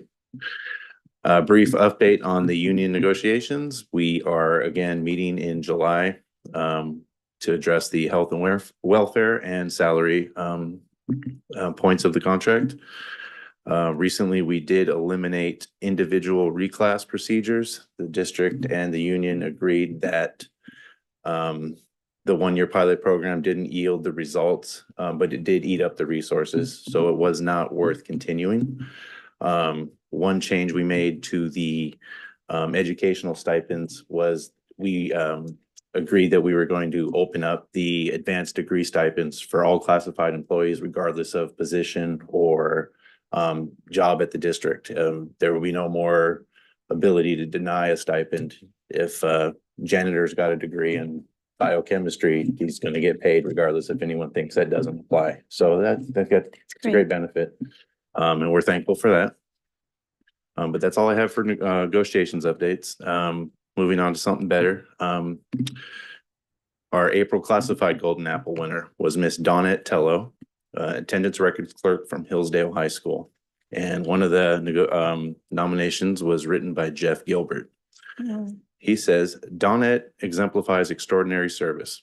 She leads with her heart, and everyone at school knows how big her heart is. She is way more than an attendance records clerk. She is Mama D, a true mother figure for so many students, a source of comfort, love, and snacks. She bleeds Hillsdale blue and is everywhere all the time, taking care of all of us. So I thought that was a great nomination. Thank you, Jeff, and congratulations to Ms. Tello. Finally, in 1969, Governor Ronald Reagan proclaimed that each May, a week would be dedicated to classified school employees. In 1984, CSEA members passed a resolution to introduce legislation establishing an official recognition week. In 1986, Senator William Campbell's Senate Bill 1552 made Classified School Employee Week a permanent fixture. Classified School Employee Week has grown ever since to become the prestigious event it is today, with hundreds of thousands of classified employees throughout the state being recognized for the essential work that we all do. California celebrates us this time each year because we have earned the respect and admiration of our communities and are recognized as essential frontline workers, making a tangible difference in our students' lives. So I say to all my CSEA 519 brothers and sisters, your work is crucial to the success of our students. Whether you're working in student nutrition, student services, or the talented TSG people in the back, Lucy, I will miss you. You make a profound difference. You are a respected educator. You play a critical role, and the union is proud to represent you. Happy Classified School Employees Week. Thank you all. Have a good evening. Great report. Thank you. Okay, going on to the report of the San Mateo Adult School Teachers Association. Thank you to the Board of Trustees and members of the high school district administrators for giving me the opportunity to present today. My name is Betty Chan, and I represent the San Mateo Adult School. And today I'm going to talk about the San Mateo Adult School and Career Education and NovaWorks partnership. The goal is to strengthen the career and employment services for San Mateo Adult School and community education students and the community. The services offered by NovaWorks are career advising, job connections, workshops, community resources, veteran services. There's a new initiative for in the fall of 2023 up to the present. NovaWorks career advisors have been coming twice a month to the adult school to provide services to the students. Students can make scheduled appointments to learn about the NovaWorks services and begin the onboarding process to become a client. There's a youth program which started in spring of 2024, serving 18 to 24-year-old students. The services include career exploration and assessment, resume building, interview preparation, communication skills development, paid work experience, training options, apprenticeships. The benefits for SMUHSD young adults are convenient access to NovaWorks career advisors before or after class, and it saves time and money. It's sponsored by Excel, which is Adult Education, College, Career, and Education Leadership, and the consortium. Overall, the partnership is an example of collaboration between SMUHSD and the community-based organization to provide accessible career and employment resources to the community. There's another program, CERTS, Community Emergency Response Teams Training. So it's a partnership with the San Mateo Consolidated Fire and CERT departments. It is a mix of SMUHSD students and is open to the public to learn about disaster psychology, disaster first aid, personal preparedness, and how to use a fire extinguisher, and much more. These programs, CERT and City Academy, are specially designed for the student to interact and engage with the city officials, city department, and other public members. Last, I want to talk about the citizenship program at the adult school. There are two sections of citizenship preparation at San Mateo Adult School. As of this writing, we have 31 new U.S. citizens. Students in the class come from many countries. And how did they become legal permanent residents? They're petitioned by family members. Some come here seeking asylum, EB-5 employment-based program, winning the diversity lottery, which awards up to 50,000 visas each year, mostly from countries with low rates of immigration to the United States in the previous 5 years. An employer-sponsored employment. They have different goals for becoming a U.S. citizen. Most students want to vote, want to have a better life for themselves and their family, to have a better job, to travel with a U.S. passport, get a federal job, upgrade their petition for family members, live in a free country and enjoy the freedoms not found in their homeland. Each immigrant student carries a unique narrative with the problems they faced in their homeland, the pain and suffering they endured, as well as their hopes for a brighter future.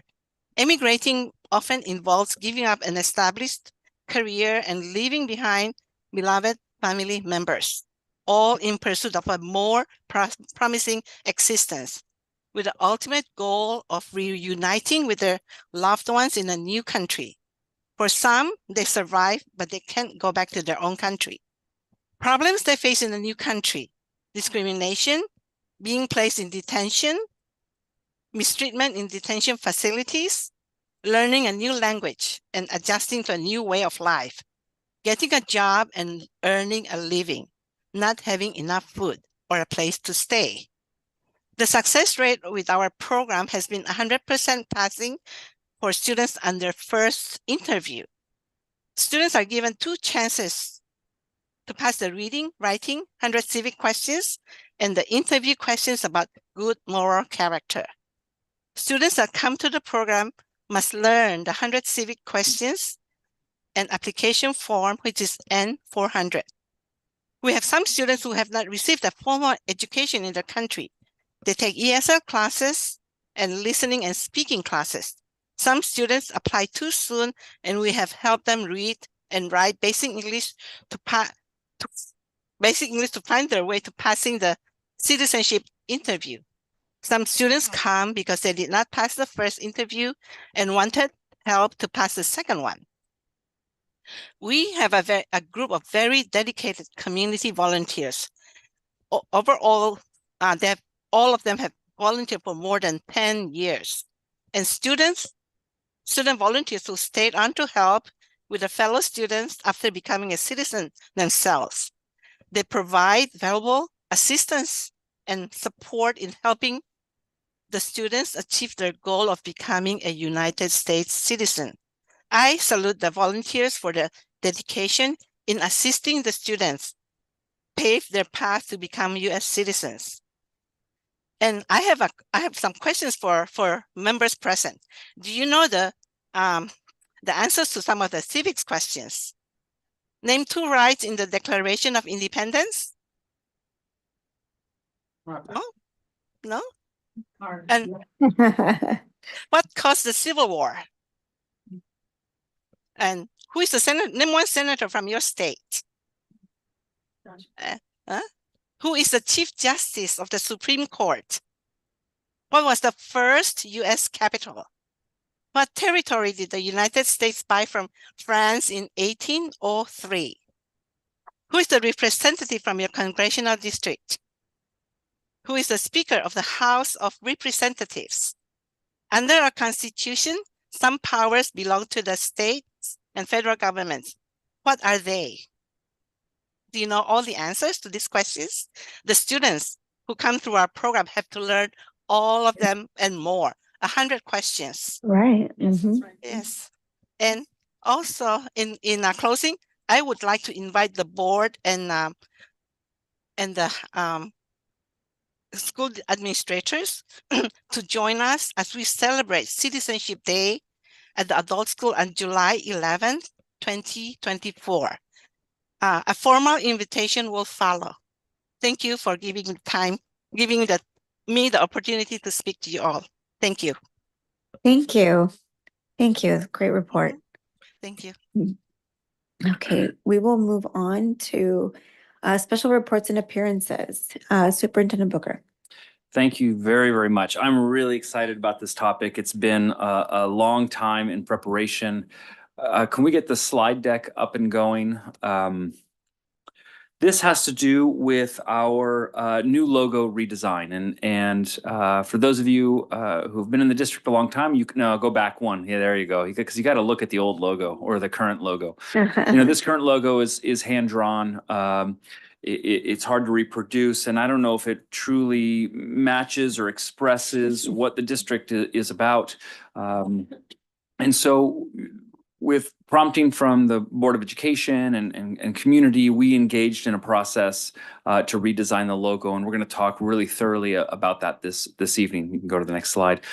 So the main objectives for this evening is to talk a little bit about our why. Why did we do this? The review of our process as we went through it, sharing some of the highlights. And this is, to me, the most important part of this presentation, is sharing the highlights of what we learned from our community members across our district about what it means to be a part of San Mateo Union High School District. It was remarkable to hear from various subsets of our community. We're going to present a logo design for your consideration and hopefully seek board approval. So we're going to move on. As we all know, San Mateo Union High School District is made up of 10 distinct and incredible schools. And what was important to all of us is to recognize and not take away from the individuality of those each of those schools. When you think about San Mateo, or you think about Mills or Cappuccino or any of these schools, they have unique personalities, unique cultures, commitments, emphasis, all of those kinds of things. And so it made this process so challenging. How do we come up with one logo that represents all those unique schools, communities, and cultures? And on top of that, let me say, this is really intimidating, because we're going to present to you something that is highly subjective. Art is highly subjective. One trustee may think that's the piece of art that we share is the best thing since sliced bread, and another trustee might be going, oh my goodness, what is that? Art is subjective. What's not subjective, I don't think, is what the art is hoping to represent. And I think much of our presentation tonight will be talking about what it represents and who we are as a district. Moving on, we've got our 10 schools, but we also represent 6 separate cities. Foster City, San Mateo, Millbrae, Hillsborough, Burlingame, San Bruno. These are all distinct, just like our schools within our district are distinct with their cultures and their communities. Same with our cities. And it's the differences in these 10 schools and these 6 cities that really give us strength. We want to celebrate the different communities and cultures, but as a district, we also recognize that we are the through line. We are the thread that holds our student community together and our cities together, and the values that we represent as a school district. And so next slide. And so what our logo needs to represent, and this is not our logo, by the way, but what it needs to represent is that, I know, it'd be a little much, right? That'd be a little much. Could you imagine the embroidery that would have to happen for our swag? Whew, that would be tough. But all joking aside, we need a logo that represents 10 schools, 6 cities, but 1 school district. We need to move away from this concept that we are a district of schools. We are a school district, and as that district, as San Mateo Union High School District, we have to make sure that we are communicating, that we honor, recognize, and represent 10 schools, 6 cities, but 1 district. And you'll hear loud and clear as Ms. Chalkley comes up to the podium that the feedback that we received really talks about that concept of 10-6-1. So with that, Ms. Chalkley, take it away. Thank you so much.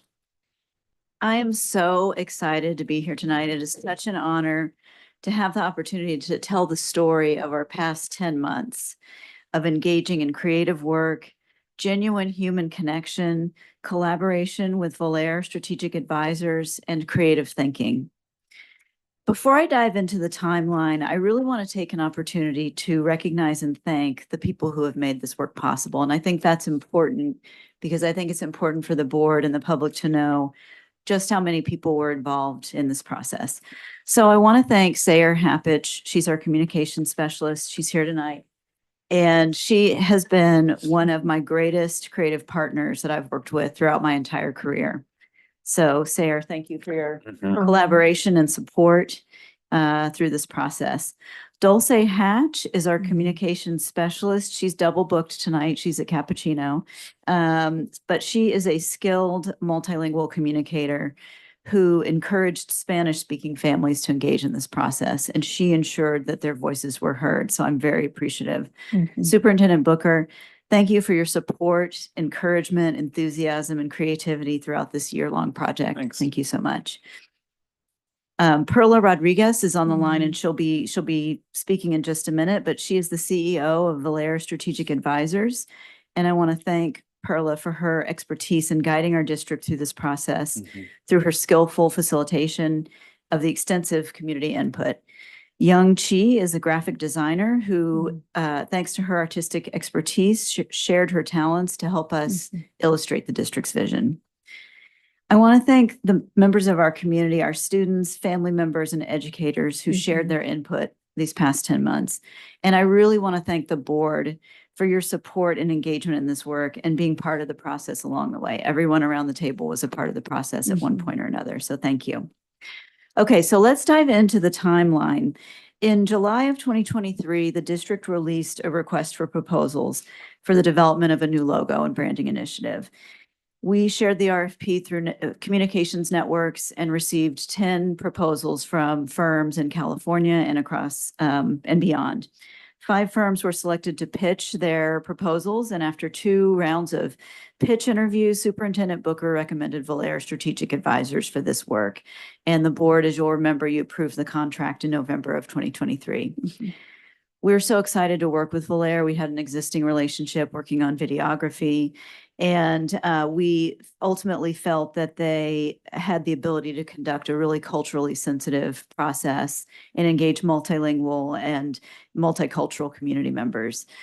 So from December of 2023 through January of 2024, we got to work to hear community input. We held focus groups and disseminated a survey to our district community. The design process took place from February to March of 2024. And in early April, Superintendent Booker hosted a final focus group to review logo design options, consider information gathered from focus groups, and provide feedback that helped to inform his recommendation to you tonight for a final logo for your consideration. With the adoption of the new logo, we have the opportunity to incorporate it into our new website platform as we migrate our content to Final Site in July. And then we can fully roll out and implement the new logo in the 24-25 school year. Our process for gathering input was far-reaching. This was a really thoughtful and inclusive endeavor that involved members of the entire district community from start to finish. We had 3, from December to January, we had 3 in-person meetings, focus groups, 3 in English that included students, educators, and parents and guardians. We had 1 in-person meeting in Spanish, exclusively done in Spanish for our Spanish-speaking parents and guardians, and educators attended as well. And then we had a virtual meeting over Zoom that included a variety of attendees. Each focus group was attended by 15 to 25 really dedicated, diverse members of our community. And, excuse me, at least 1 board member attended every focus group. We then issued a survey to district students, parents, educators, and we received 270 responses in English and 67 Spanish surveys. So Valair led these focus groups through rich discussions of the district's equity mission and vision, as well as our mission and beliefs. And we facilitated conversations around the characteristics that make for a strong logo, including timelessness, authenticity, and uniqueness. And while the feedback from each focus group was unique, we did see a lot of common ideas and themes emerge from this work, including that the district should symbolize unity, continuity, and community while embodying our leading position and illuminating presence. The logo should convey safety, strength, community, support, respect, diversity, equality, stability, all reflecting our values and aspirations. And an emerging theme was that our logo, as Superintendent Booker said, should honor all 10 schools and our unique 6 communities as part of one district, showcasing the richness of diversity of the opportunities that we offer to our community. And I want to share a few other comments from these meetings that really have stuck with me. One was that I was so pleased to hear educators talk about how fortunate they feel they are to be working for our district.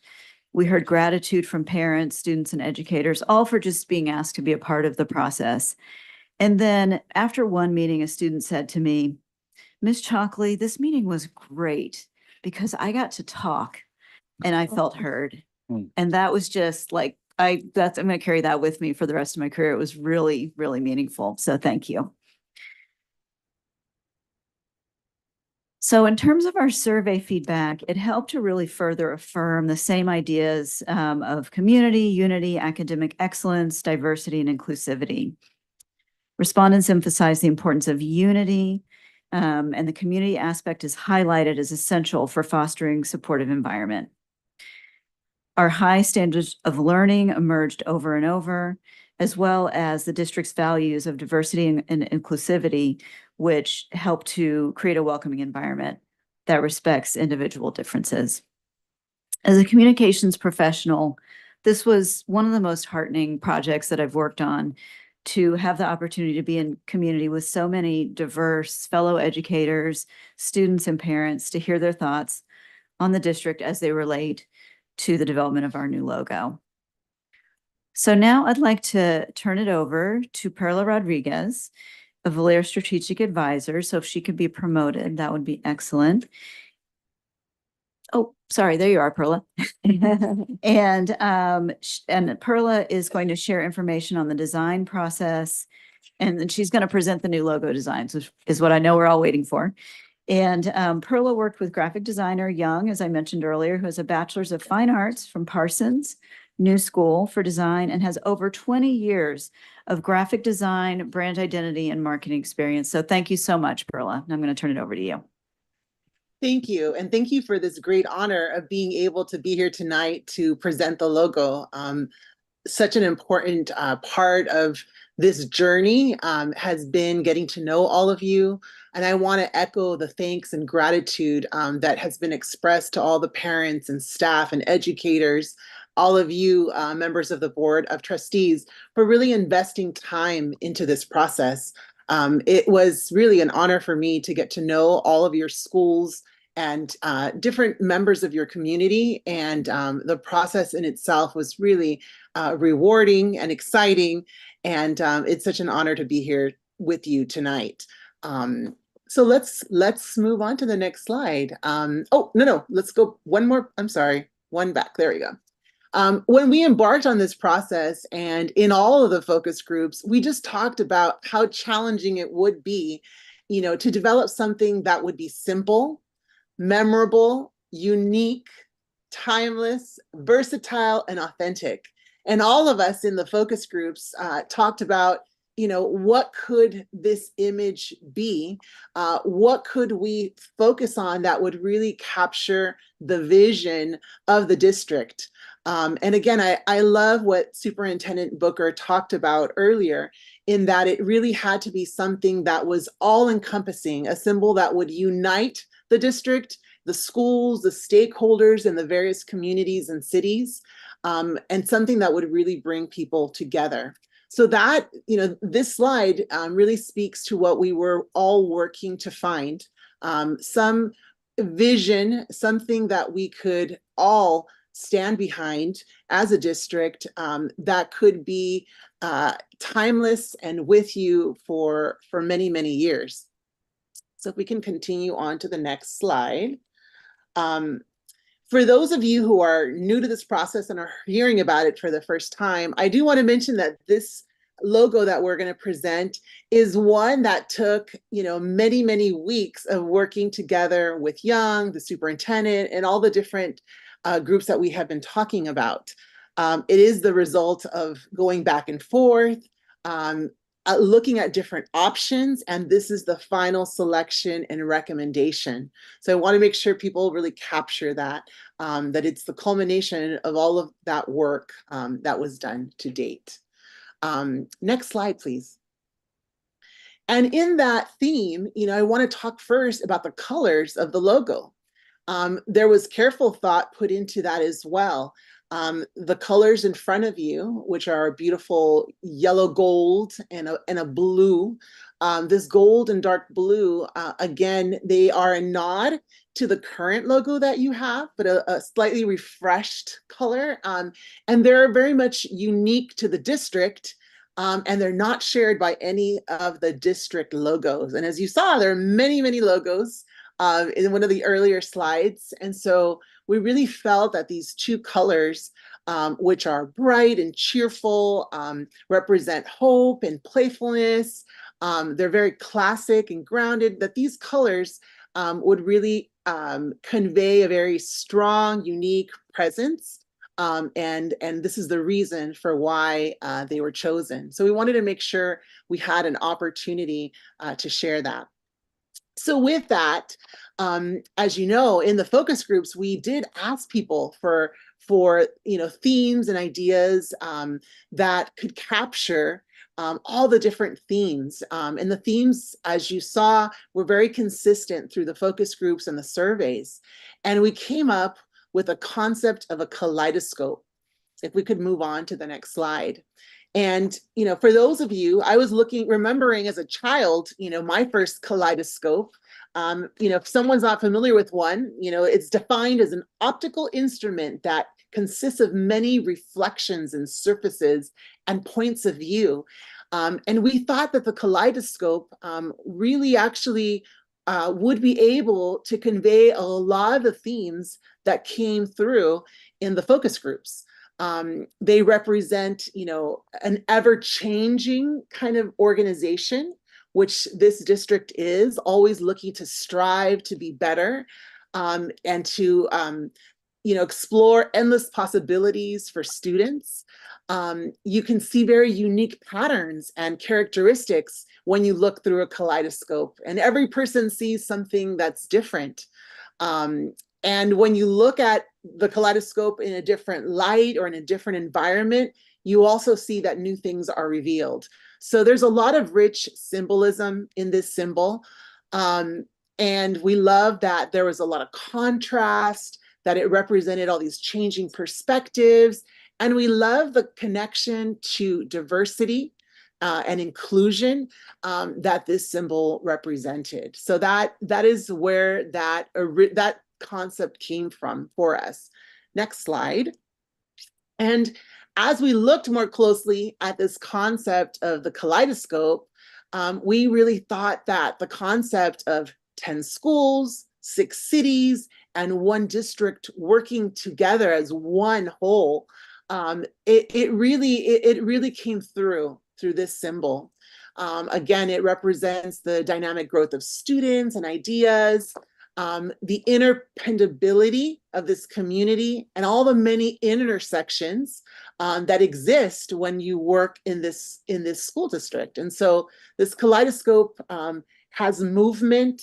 It has momentum, there's action, there's just a lot of different elements.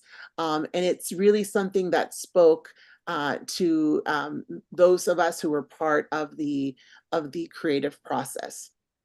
So with that, I'm going to go ahead and ask that we go to the next slide.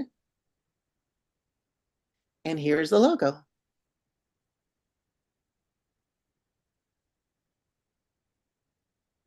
And as you notice, this is it's animated. It's animated, it has movement, it has lots of different perspectives represented in there.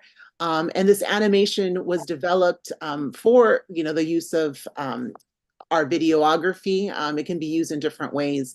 This here is the static logo. And you'll see at the bottom below San Mateo Union High School District, we have 10 schools, 6 cities, and 1 district. So this is one version, a horizontal version of the logo. And then if we go to the next slide, we have another one, and it says established in 1902, which is another very classic, horizontal view of the logo that we thought could work really well. And it really shows the longevity of the district, how much history, how much knowledge is here in the district. So that's logo version number 2. And then I'm going to show you now number 3, which is a circular logo version, which is really like a seal. And, it feels very official. It's something that would replicate really well in a lot of different formats on your clothing, a lot of different marketing tools. But we thought that this would be another great representation and use of the logo. And again, as you look closely at this logo, I hope you see what I see, which is, again, the 6, you see the 6 circles in the center, which represent the 6 cities.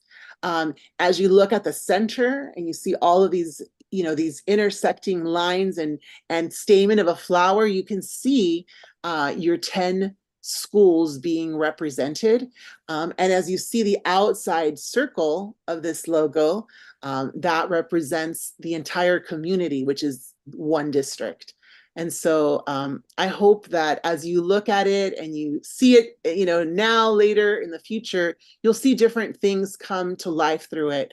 But this is the representation of your 10-6-1. It also represents this strong community that comes together for this shared vision. So that is the logo. And Thank you so much. I want to just jump in to share. Yes, please. Go back a slide, please. If you go back 1 slide. What was important to us when we looked at, if you look at the yellow part of the image in the middle, those represent the 6. Those concentric circles represent the 6 cities, and it was important to us that those cities overlapped with one another, or that it demonstrated the intersections that these cities do have with one another. None of this logo really permits, whether it's a city or a school, to stand by itself. We can't stand by ourselves. We have to be interconnected. So the cities are interconnected, and then the schools represented by the 10 points, those are all connected with through lines to one another, that our schools can't exist on their own either. We are no longer a district of schools, but we're surrounded with the outer circle in blue by a school district. And so it's taking and acknowledging the individuality and the cultures of our communities, the individuality and uniqueness of our schools, showing them through the intersectionality, as I talked about in August to all of our staff, and the interdependability that we have on one another, and surrounded by that through line of a school district. So we can move on to fonts, because, So in terms of the font, the font is Avenir Next. It means future in French, and it's a very classic font that we felt would really give the district a very contemporary, airy appearance. It's very legible and easy to reproduce, and we really liked this very humanistic quality to it. It's warm, it's open, and that's the font that you see in the selection of this particular logo.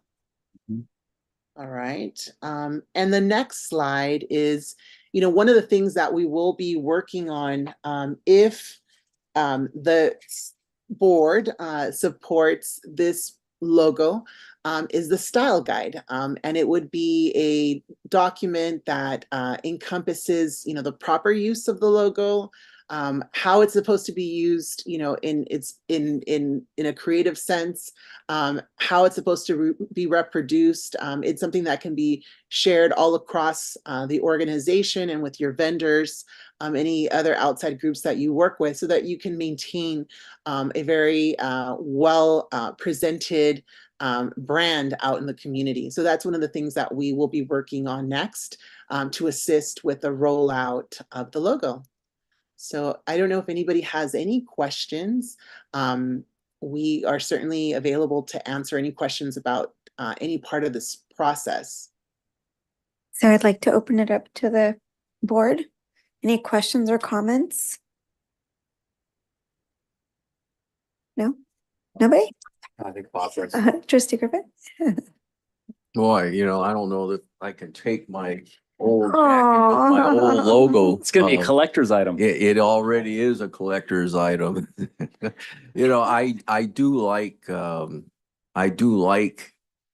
concepts there. I kind of, if I had to guess, and I love the colors because almost everything I have is either blue jeans or blue or gold, yellow or something. I think those are strong colors. And then even within that, my preference probably would be the circular one. But that's just, you know, I didn't know what to expect, and I sat through some of the focus groups, and I think you know, it was a tough assignment. It's a good outcome. So coming from the old guy. So. Oh. Trustee Chavez? Yes. Thank you, Perla, for reviewing how the logo came to be. I was part of the initial meetings when we were looking at the different vendors, and we picked the right vendor. Yay. When I think this was uploaded to the board packet a couple of days ago. So when I actually first saw the logo, I'm not just a numbers person. Okay, sometimes I have a little artsiness to me. Immediately I saw, okay, how many circles are there in the inner circle? Okay, there's 10 because we have 10. No, I'm sorry, six. Six of the bigger circles. I'm at the inner circles. There's 10. We have 10 school sites, 10 schools. And then the outer circles, I saw 6 because we serve 6 cities. So I knew right away that that's what that meant. But so I think that's pretty prominent there. So thank you for that logo. I just want to say thank you for the work here. I know there's a lot of students and staff and community members, parents who participated in the surveys, as both in English and Spanish. Thank you, Dulce's here. So thank you for that. I know you're a big part of that. And I just want to say thank you to everybody who participated. It was definitely a community effort. Thank you. You know, one thing I want to slip in here, there's 6 petals. Yeah. Beside the 6 circles. If you look in the inner, Mhm. they're, you know, they're flower petals to me, but we can all see whatever we want. So. Mhm. Mhm. Yeah. Go ahead. Yes. So I attended the focus group, and it was actually great because like as a student, I was able to put inputs also. So like it was like students throughout the adults. So like it was kind of diverse perspective and like inputs. And this design kind of reminds me of a cherry blossom or like a flower Oh, where yeah. like district can like grow and like blossom and like flourish in a way. So I felt like really kind of good about this logo. Yeah. That's great. Thank Thank you. you. Yeah, thanks for your input. Yes, go ahead. Well, first of all, I want to thank Laura and everybody involved because, and I want to thank you for how you did the process and for how much involvement that you included different stakeholders in the community and the board. And I like that process a lot. So thank you. And I mean, Randall's right. I think it is really subjective. I don't love it, to be honest. I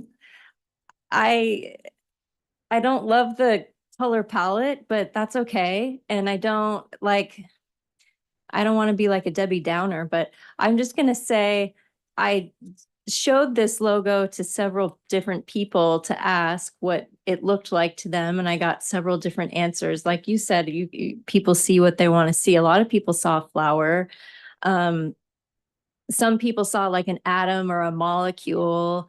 One person said coronavirus. One person said like a biohazard or like a nuclear hazard symbol. Jeez. So there's like a lot of different interpretations, but that's okay because we all have different perspectives and visions, and that's part of the nobody said a kaleidoscope, interestingly. But because we all have different we all have different viewpoints.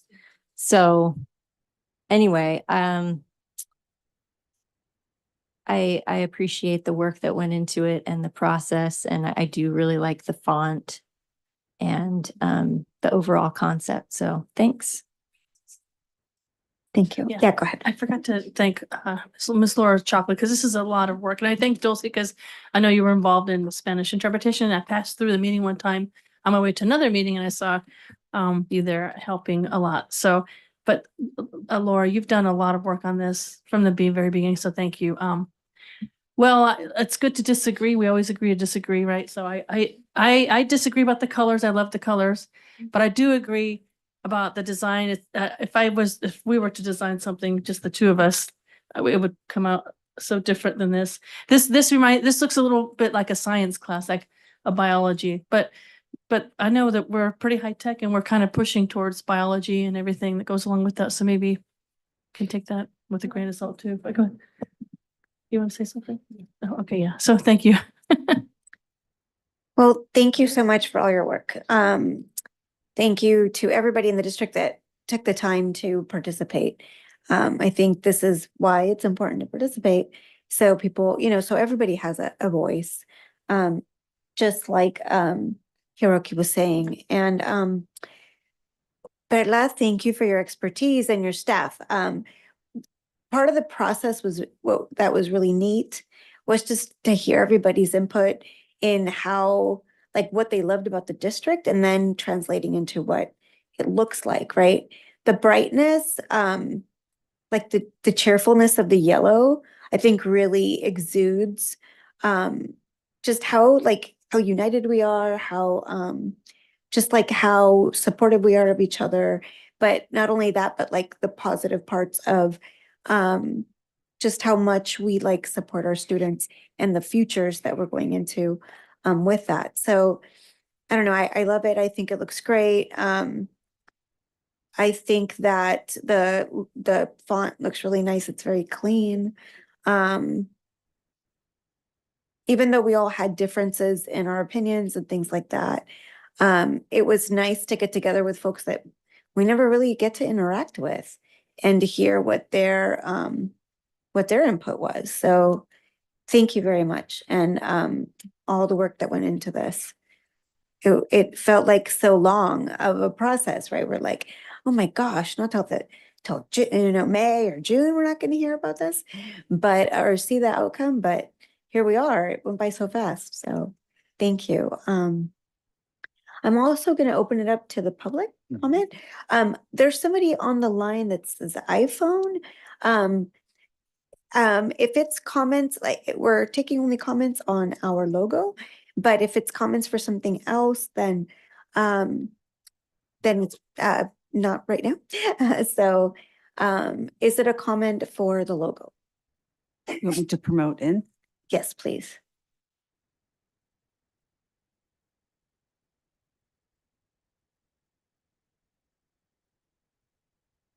Whoever's there with the name iPhone.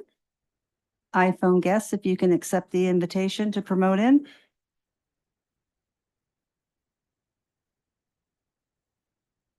Okay, no, I guess not. All right. Well, are there any other comments online?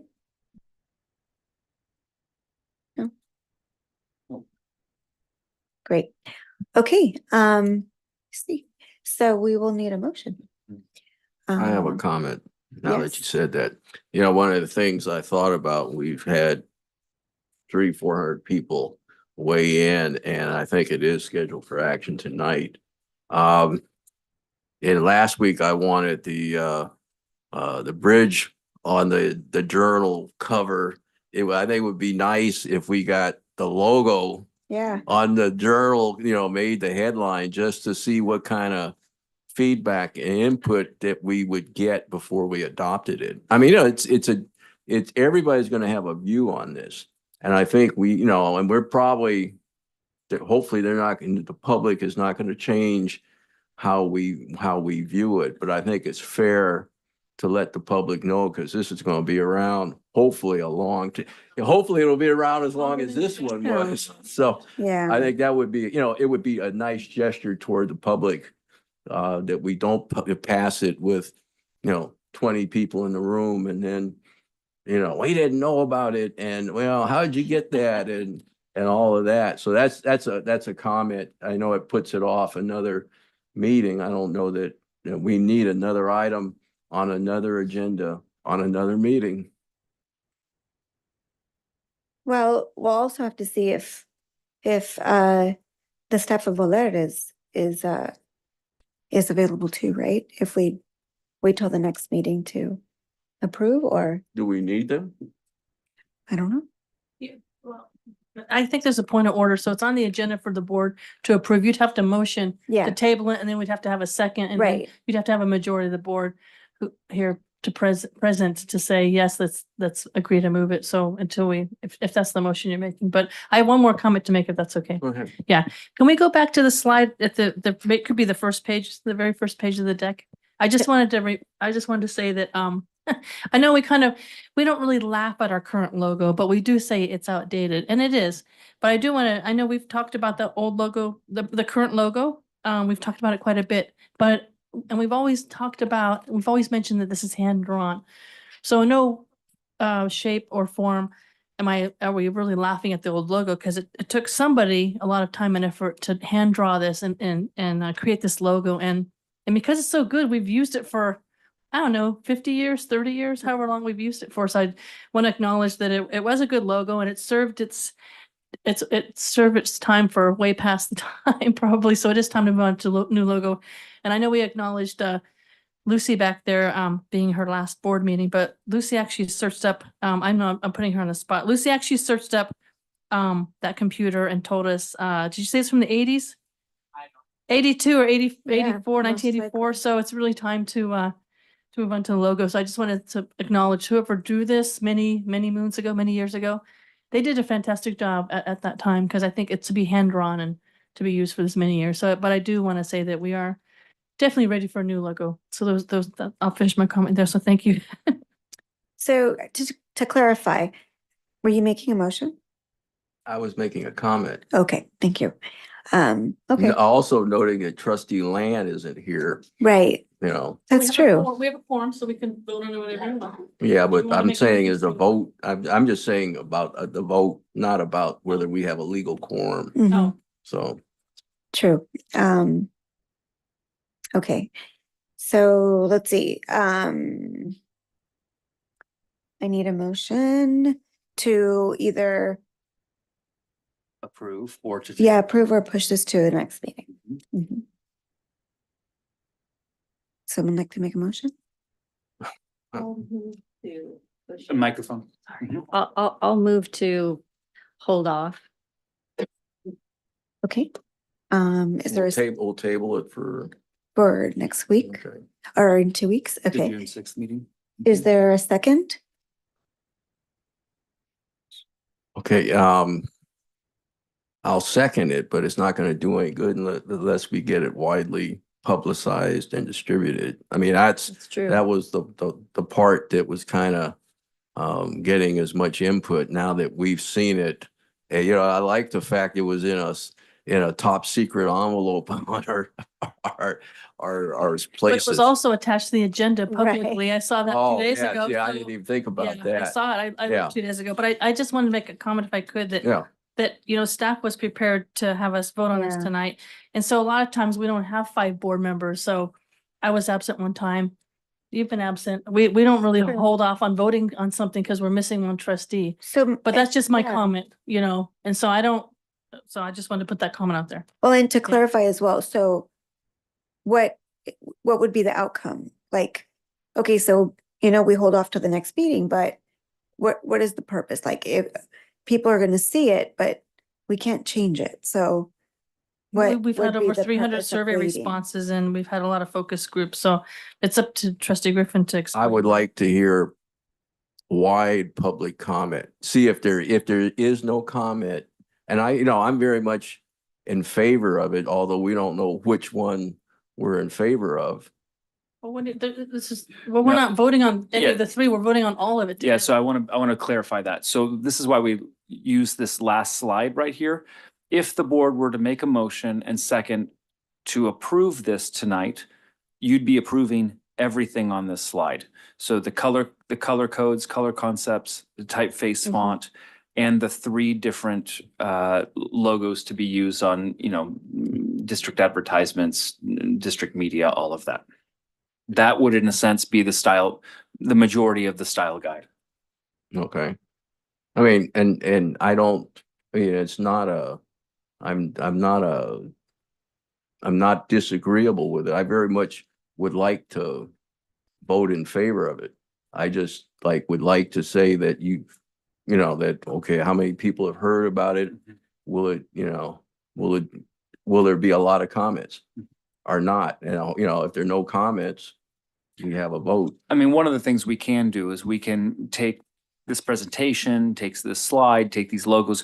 We can push out a communication to our families and, try to garner feedback. Now, it's a little hard with 4 days of school left or whatever it is, and we'll see how people are engaged.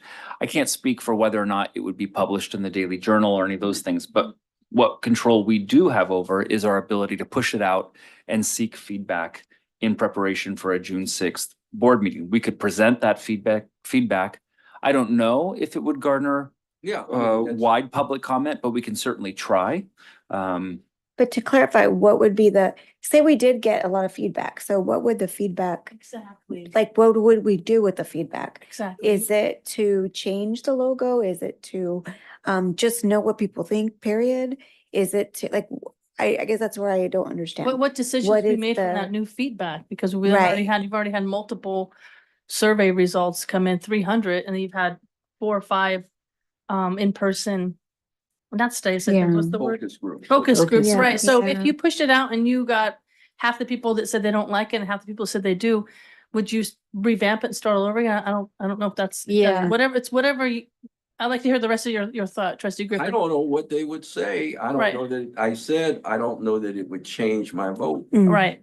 So I propose that we We got a motion on the table. we have a motion to approve it. Yeah, so there's a motion by there's Trustee a- Jacobson and a second by Trustee Griffin to table it to the next meeting. Right. So we have to finish the conversation or Right. discussion and then take a vote on that and see where it leads us.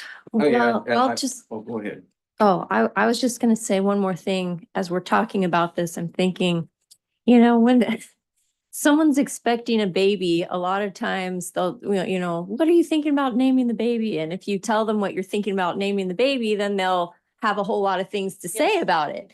But if you don't say, and then you just wait till the baby's born and then you say the name, everyone's like, oh, that's cool. So maybe we just go ahead and just live with it and people are gonna be cool with it. Because unless you wanted to ask, 10,000 people what they think, and then what direction would you go? But if that's what you're thinking, Trustee Jacobson, then I would just recommend from I can't even say that word. Parliamentarian point of view, you would want to rescind your motion. If you wanted to vote on it tonight, because you've already made a motion to table it. Well, we need it's already 9:13, so let's think about what we're doing. What do we want to do? Do we want to table this or not? I'm not advocating for, I'm not in favor of tabling it because staff's been putting all the time and effort into it. And you already have over 300 responses. So, I think it's great to get more thoughts and feedback from folks, but if you like the logo as it is, you'd be revamping if you really wanted to find out. But it's hard to ask folks, it's hard to ask 20,000 people what they think about the logo. Yeah. So I will rescind the motion. Okay. That's not, I don't know what I need to do, but I like Trustee Jacobson's response. So that's fine. I'll remember that one. Yeah. Okay. Right. So Remember we that need a we have a motion baby on the way. So the motion was Was rescinded, rescinded, the yes. second was rescinded, so that fails. Yes. We need a new motion. I'll just make the motion to approve the logo as presented tonight, which includes all the logos part of the presentation here, Yeah. those three Yes. different views of it. Okay, so we have a motion by trustee Chavez, second by trustee Griffin. All in favor? Aye. Student board rep? Aye. Thank you. And I do wanna- Motion, Oh, go ahead. motion carries. Thank you. Okay, we are approved. We have a new logo. Thank you. To trustee Griffin, we'll still get feedback whether we ask for it or not, and I'll, Right. and I'll be That's curious gonna to happen. read about that, Um, yeah, and I think yeah. it's all important, so I'm just gonna read everything. I have a that- vague recollection and I can't, but I really was trying to find it. Crestmore's colors were yellow and blue. Oh, really? Yeah, because I swam Oh. against them. And I think that if anybody can validate, nobody was around there if they start validating that fact for me, but anyway. I just want to thank Perla and her team. So Yes. big thanks. Yes, Yeah. thank you. Yes. Do we have is there there's a raised hand, yes. Yes, go ahead. Go ahead. SMUHSD president.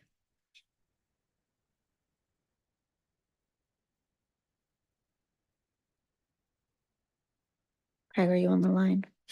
Mhm. Thank you. Yes. Sorry, I was just gonna Okay. validate Bob's assertion that blue and gold or blue and yellow were the colors of Crestmore. Thank you. You're welcome. Oh my goodness. That was funny. All right, going on to construction. Mr. Hawkins, thank you. All right, thank you. And to trustee Jacobson's point, given that my name is Yancey, my parents obviously didn't tell anybody before the baby was born. Yeah, great name. Come I on. love it too, but can't give anybody a chance to give them their feedback on that one. So with that, tonight I'm here with two items. The first of which is to award the design build contract to Bachman and Woody Electric for the district-wide public-facing EV charging station. This is funded by our Fund 21 RDA funds, and it is within the board-approved budget. I'm happy to answer any questions. Are there any questions for the board? Okay, no questions. Any questions from the public? There are none. Great, thank you. Trustee Griffin. Make a motion. Moves. I'll second that. Trustee Chavez seconds. All in favor? Aye. Aye. And student board reps? Aye. Aye, thank you. Okay, motion Aye. carries. Thank you. The second item is the approval to authorize the superintendent or designee to award the contract for the HVAC controls replacement project at Aragon and San Mateo High School. As the board knows, we are replacing the HVAC controls at all of our sites. We started with Hillsdale and Aragon and San Mateo are next. We did have the bid opening after the deadline for board items. That's why this is the authorization for the superintendent to approve. But we noted that the anticipated bid amount was 800,000 and we had room in the budget if it was up to 1 million, and that's why the authorization was up to 1 million. I do want to let the board know that AirTech was the low bidder on the project, or the successful bidder, at a total of 741,600. So under the original budget of 800 and well under the $1 million that is being asked to be authorized. So with that, staff is recommending approval, and I'm happy to answer any questions. Are there any questions from the board? From the public? There's none. Okay, I can entertain a I motion. apologize. there is a hand up. Oh, thank you. I don't Go know ahead. if it's for this item. Sure, go ahead.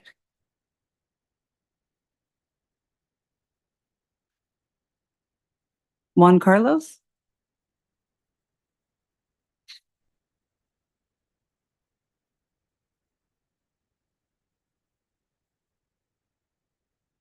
You can unmute and turn your camera on.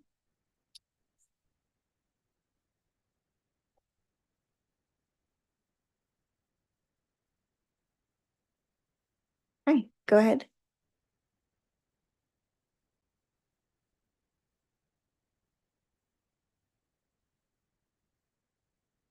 go ahead and speak? Can you hear us? He's muted. Oh, you're muted. Uh-huh.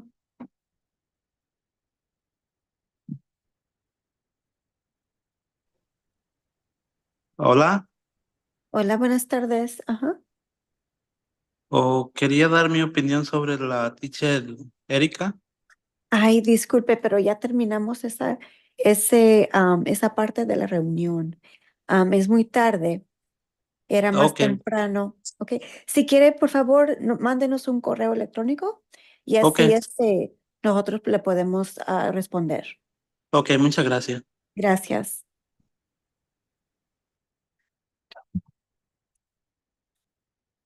So he was going to make a comment about the first public comment issue.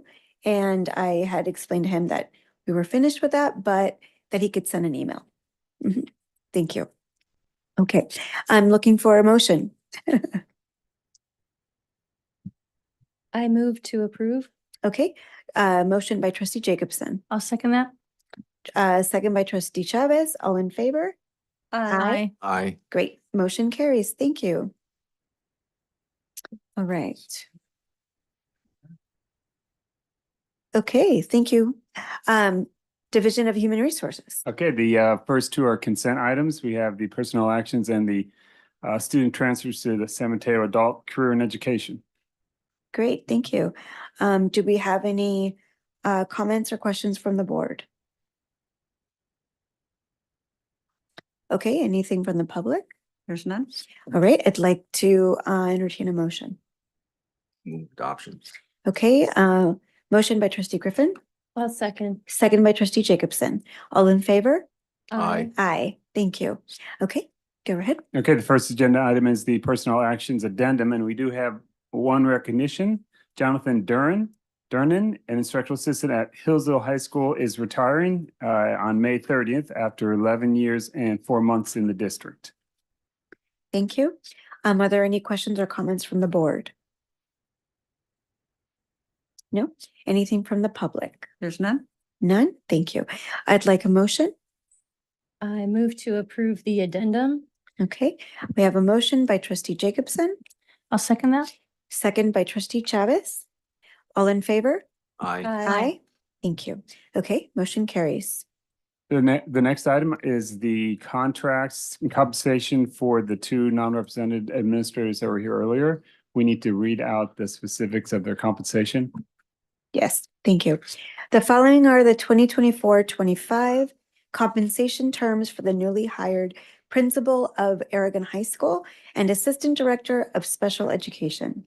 Both of these non-represented administrators will receive health and welfare benefits of up to $28,964.15, transportation and cell phone reimbursements of $275 per month, various subscriptions and memberships and reimbursements for approved district expenses. The following are the salaries and workdays for both positions. Michael Jones, principal of Aragon High School. Salary, $213,980, 221 workdays. Scott Reardon, assistant director of special education.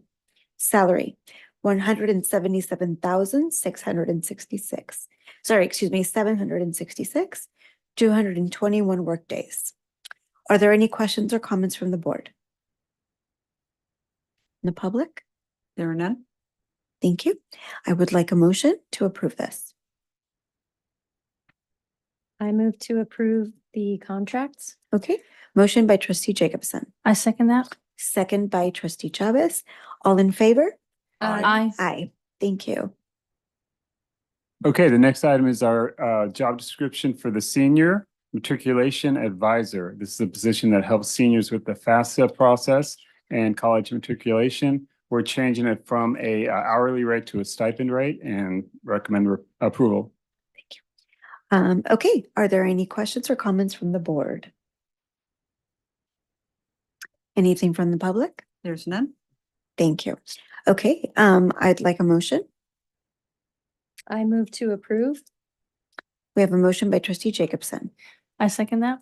second by trustee trustee Chavez. All in favor? Aye. Aye. Sorry, I know your voice didn't change. Okay, motion carries. Now we have Division of Student Services. There is nothing. None, Division of Instructional Services. not tonight. Division of Business Services. Mr. Hawkins. All right, thank you very much. Tonight I bring you an update on the governor's update to his January proposed budget for the 2024-2025 fiscal year. This time of year, he makes a revision every year in May. It's called the Governor's May Revision. So we noted at the last couple of meetings when we spoke that we didn't expect too many changes in the Governor's May revise, and that has come to pass. There haven't been too many changes. So I'm just going to hit on 5 quick takeaways from the May revise and answer any questions. So the first is that the financial situation, especially the revenues, more closely aligns with the LAO, the Legislative Analyst Office projections, which were lower than the governor's projections. So revenues are lower than the governor's January budget proposal. Number 2, the governor is using most of his financial tricks and reserves to cover the shortfalls in the previous year, the current year, and the proposed budget year, including the use of all of the Proposition 98 reserve that has been built up over a little less than 10 years. Number 3, I noted at the budget assumptions item that the interesting thing I was looking for most would be if the Proposition 98 quote unquote maneuver would still be included in the governor's budget, which is how many people believe is a manipulation of Proposition 98. It is still included in the governor's May revision. Number 4, there's not a lot of negative impact to our school district. To be clear, if you're a state-funded school district, there are a lot of negatives, including only about a 1% COLA, and with declining enrollment in many districts, that is difficult. But there isn't a huge downside in this budget as proposed for community-funded school districts. But I do want to note that there is real danger in 25-26 to the state's budget if the economy and the tax base does not turn around in the next 12 months. And just lastly, I think this is really to our community, and this is the kind of budget that really makes you glad and just is a really good thing to be a community funded school district, really relying on, property taxes. Overall property taxes are a much more stable tax base historically than California's tax base as a whole, which is a little bit of a boom or bust tax base. So with that, I'm happy to answer any questions. No action is required on this item. Thank you. Are there any questions or comments? Oh, go ahead, Trustee Jacobson. Could you just maybe re-explain the Prop 98 maneuver for me, please? Absolutely. Thanks. So Proposition 98 is the minimum guarantee that was passed by the voters a long time ago, probably when Trustee Griffin was swimming against Crestmore. Oh, wow. In the blue and yellow. But Proposition 98, has a lot of technical things, but it basically sets a floor for the amount of funding that should go to schools. Over the years, there's been kind of small manipulations of Proposition 98, but this is a very unique year in the sense of last year, or the 23-24 budget at the state level was set without the benefit of April tax collections from 2023 because of the storms that happened last year. April 2023 or April every year is the largest tax collection month. And that was pushed all the way out of the fiscal year and into the next fiscal year. So your taxes in California were due. Trustee Griffin probably could tell me better, but I think it was moved back to October 15th this year.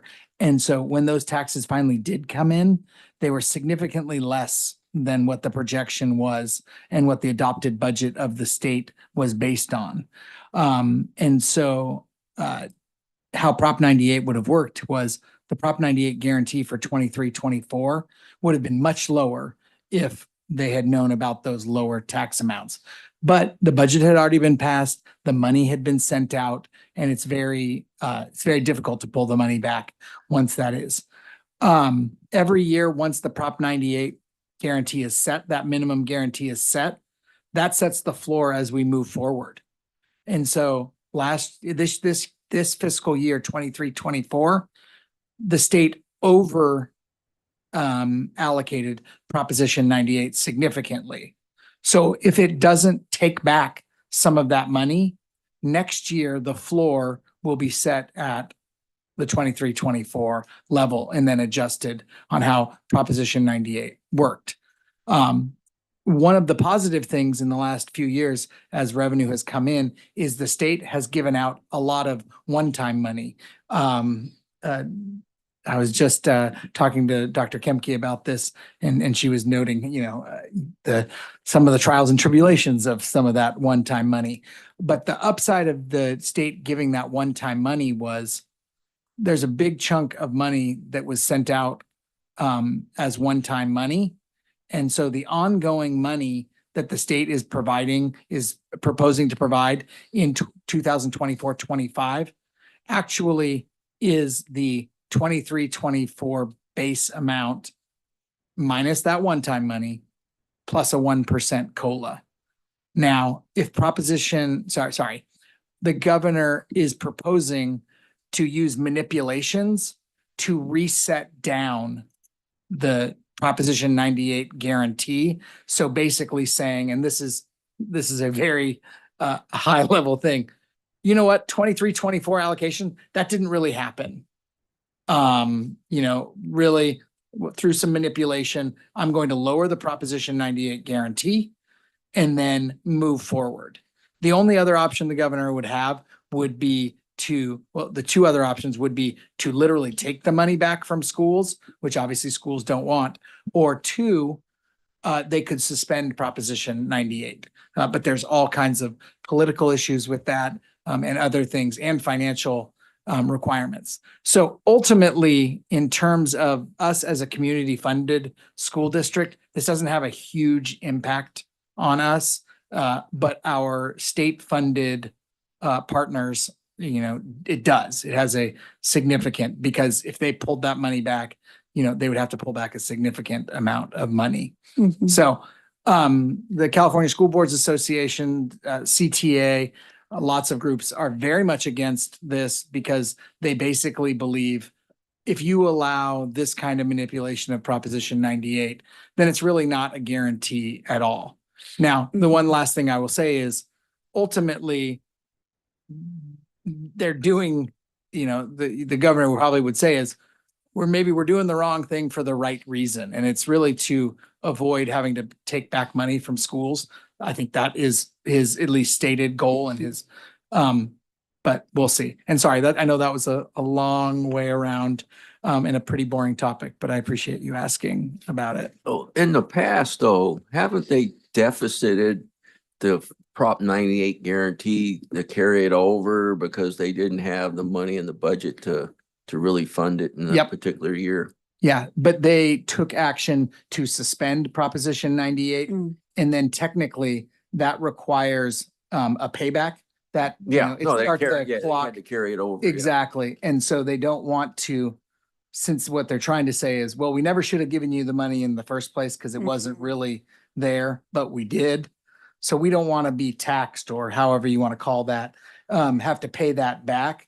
Really, the guarantee should always have been at the lower level is kind of, but again, ultimately, if it moves forward, it likely makes the manipulation of Proposition 98 very easy going forward and really takes out all the teeth of Proposition 98. Now, again, Yeah. this is the politics of it. I want to be clear. It likely doesn't impact San Mateo Union High School District a ton unless they came back and literally took some of that one-time money that they allocated in the different grants. But it does make a huge difference to the state budget, Yeah. and it makes a huge difference to our state-funded Total partners yeah. that it would impact them significantly. For board members that want to learn more about it, and like what Prop 98 is and all that, CSBA, the California School Board Association, they have really good webinars on this on their YouTube channel. Today, there was a webinar on managing the rising costs of long-term liabilities during fiscal uncertainty. It wasn't the most exciting, but it was very interesting. So for folks that want to know more, please, you can turn to CSBA. They have good info.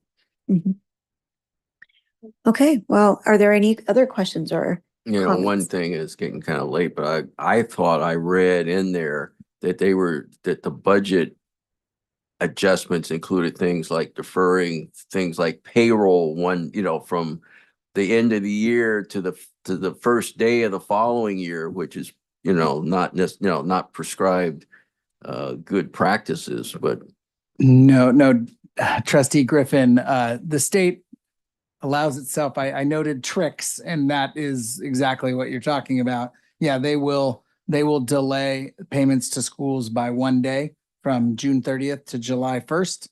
And then as an accounting nerd myself, it's pretty unique that they will send something out to say, you as a district can consider this a receivable for this year, but we will not count it as a payable on our books. Yeah. Now, I'll leave it at that.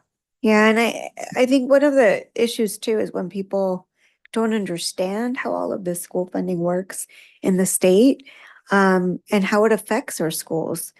We are very fortunate, you're right, for being a district that doesn't have to depend so much on our government. So we're very fortunate, but for the schools that do, this is the big, haves and the have-not gaps.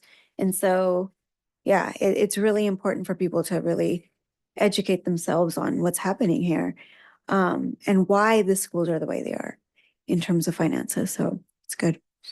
Okay. Are there any other questions, concerns? No? Okay, we will move forward then. Thank you. All right, what are the last items? Board operations. Resolution 23-24-22, calling for election November 5th. Superintendent Booker. Yeah, so we're calling for an election on November 5th to address the 2 seats of the governing board. It's pretty perfunctory resolution. So just looking for a motion and approval. I'll make them. Oh, Thank you. We have a motion by Trustee Griffin. I'll second that motion. Second by Trustee Chavez. Sorry, we needed to take comments. I apologize before the motion. Are there any comments or questions from the board? Okay. Anybody in the public? Nothing. Thank you. Okay, so we had a motion by Trustee Griffin, a second by Trustee Chavez. All in favor? Aye. Aye. Thank you. Motion carries. And then our last item. Future agenda. Thank you. Future board agenda items are CTE pathways, academic counselors, gateway update, instructional leadership update, and our board retreat in June. Are there any, what's the update for the dates of these other topics? I don't have them. Some may have to get, because we only have 2 more board Yeah. meetings. Some may have to get pushed into the fall. So you and I can talk a little bit about what do we want to tackle in the 2 board meetings in June. The board retreat will be late June, and we're still establishing a date for that. I'll have to speak with reps from Gateway to see when I can provide a Gateway update, but an instructional leadership update definitely in June. And I think we can start some conversations on CTE pathways, and where we stand as a district with those in June as well. What about the counselor? I think that would probably have to be in the fall because we want academic counselors to be present. Okay. And they're, we're hitting summer. So we can do a brief overview of what academic counseling is and our stats and all those kinds of things. But I think my guess is the board would want to hear the voice of the actual academic counselors and what they do. Okay, thank you. All right, do we have any questions or comments from the board? No? How about the public? None? Okay. We are adjourned. Thank you.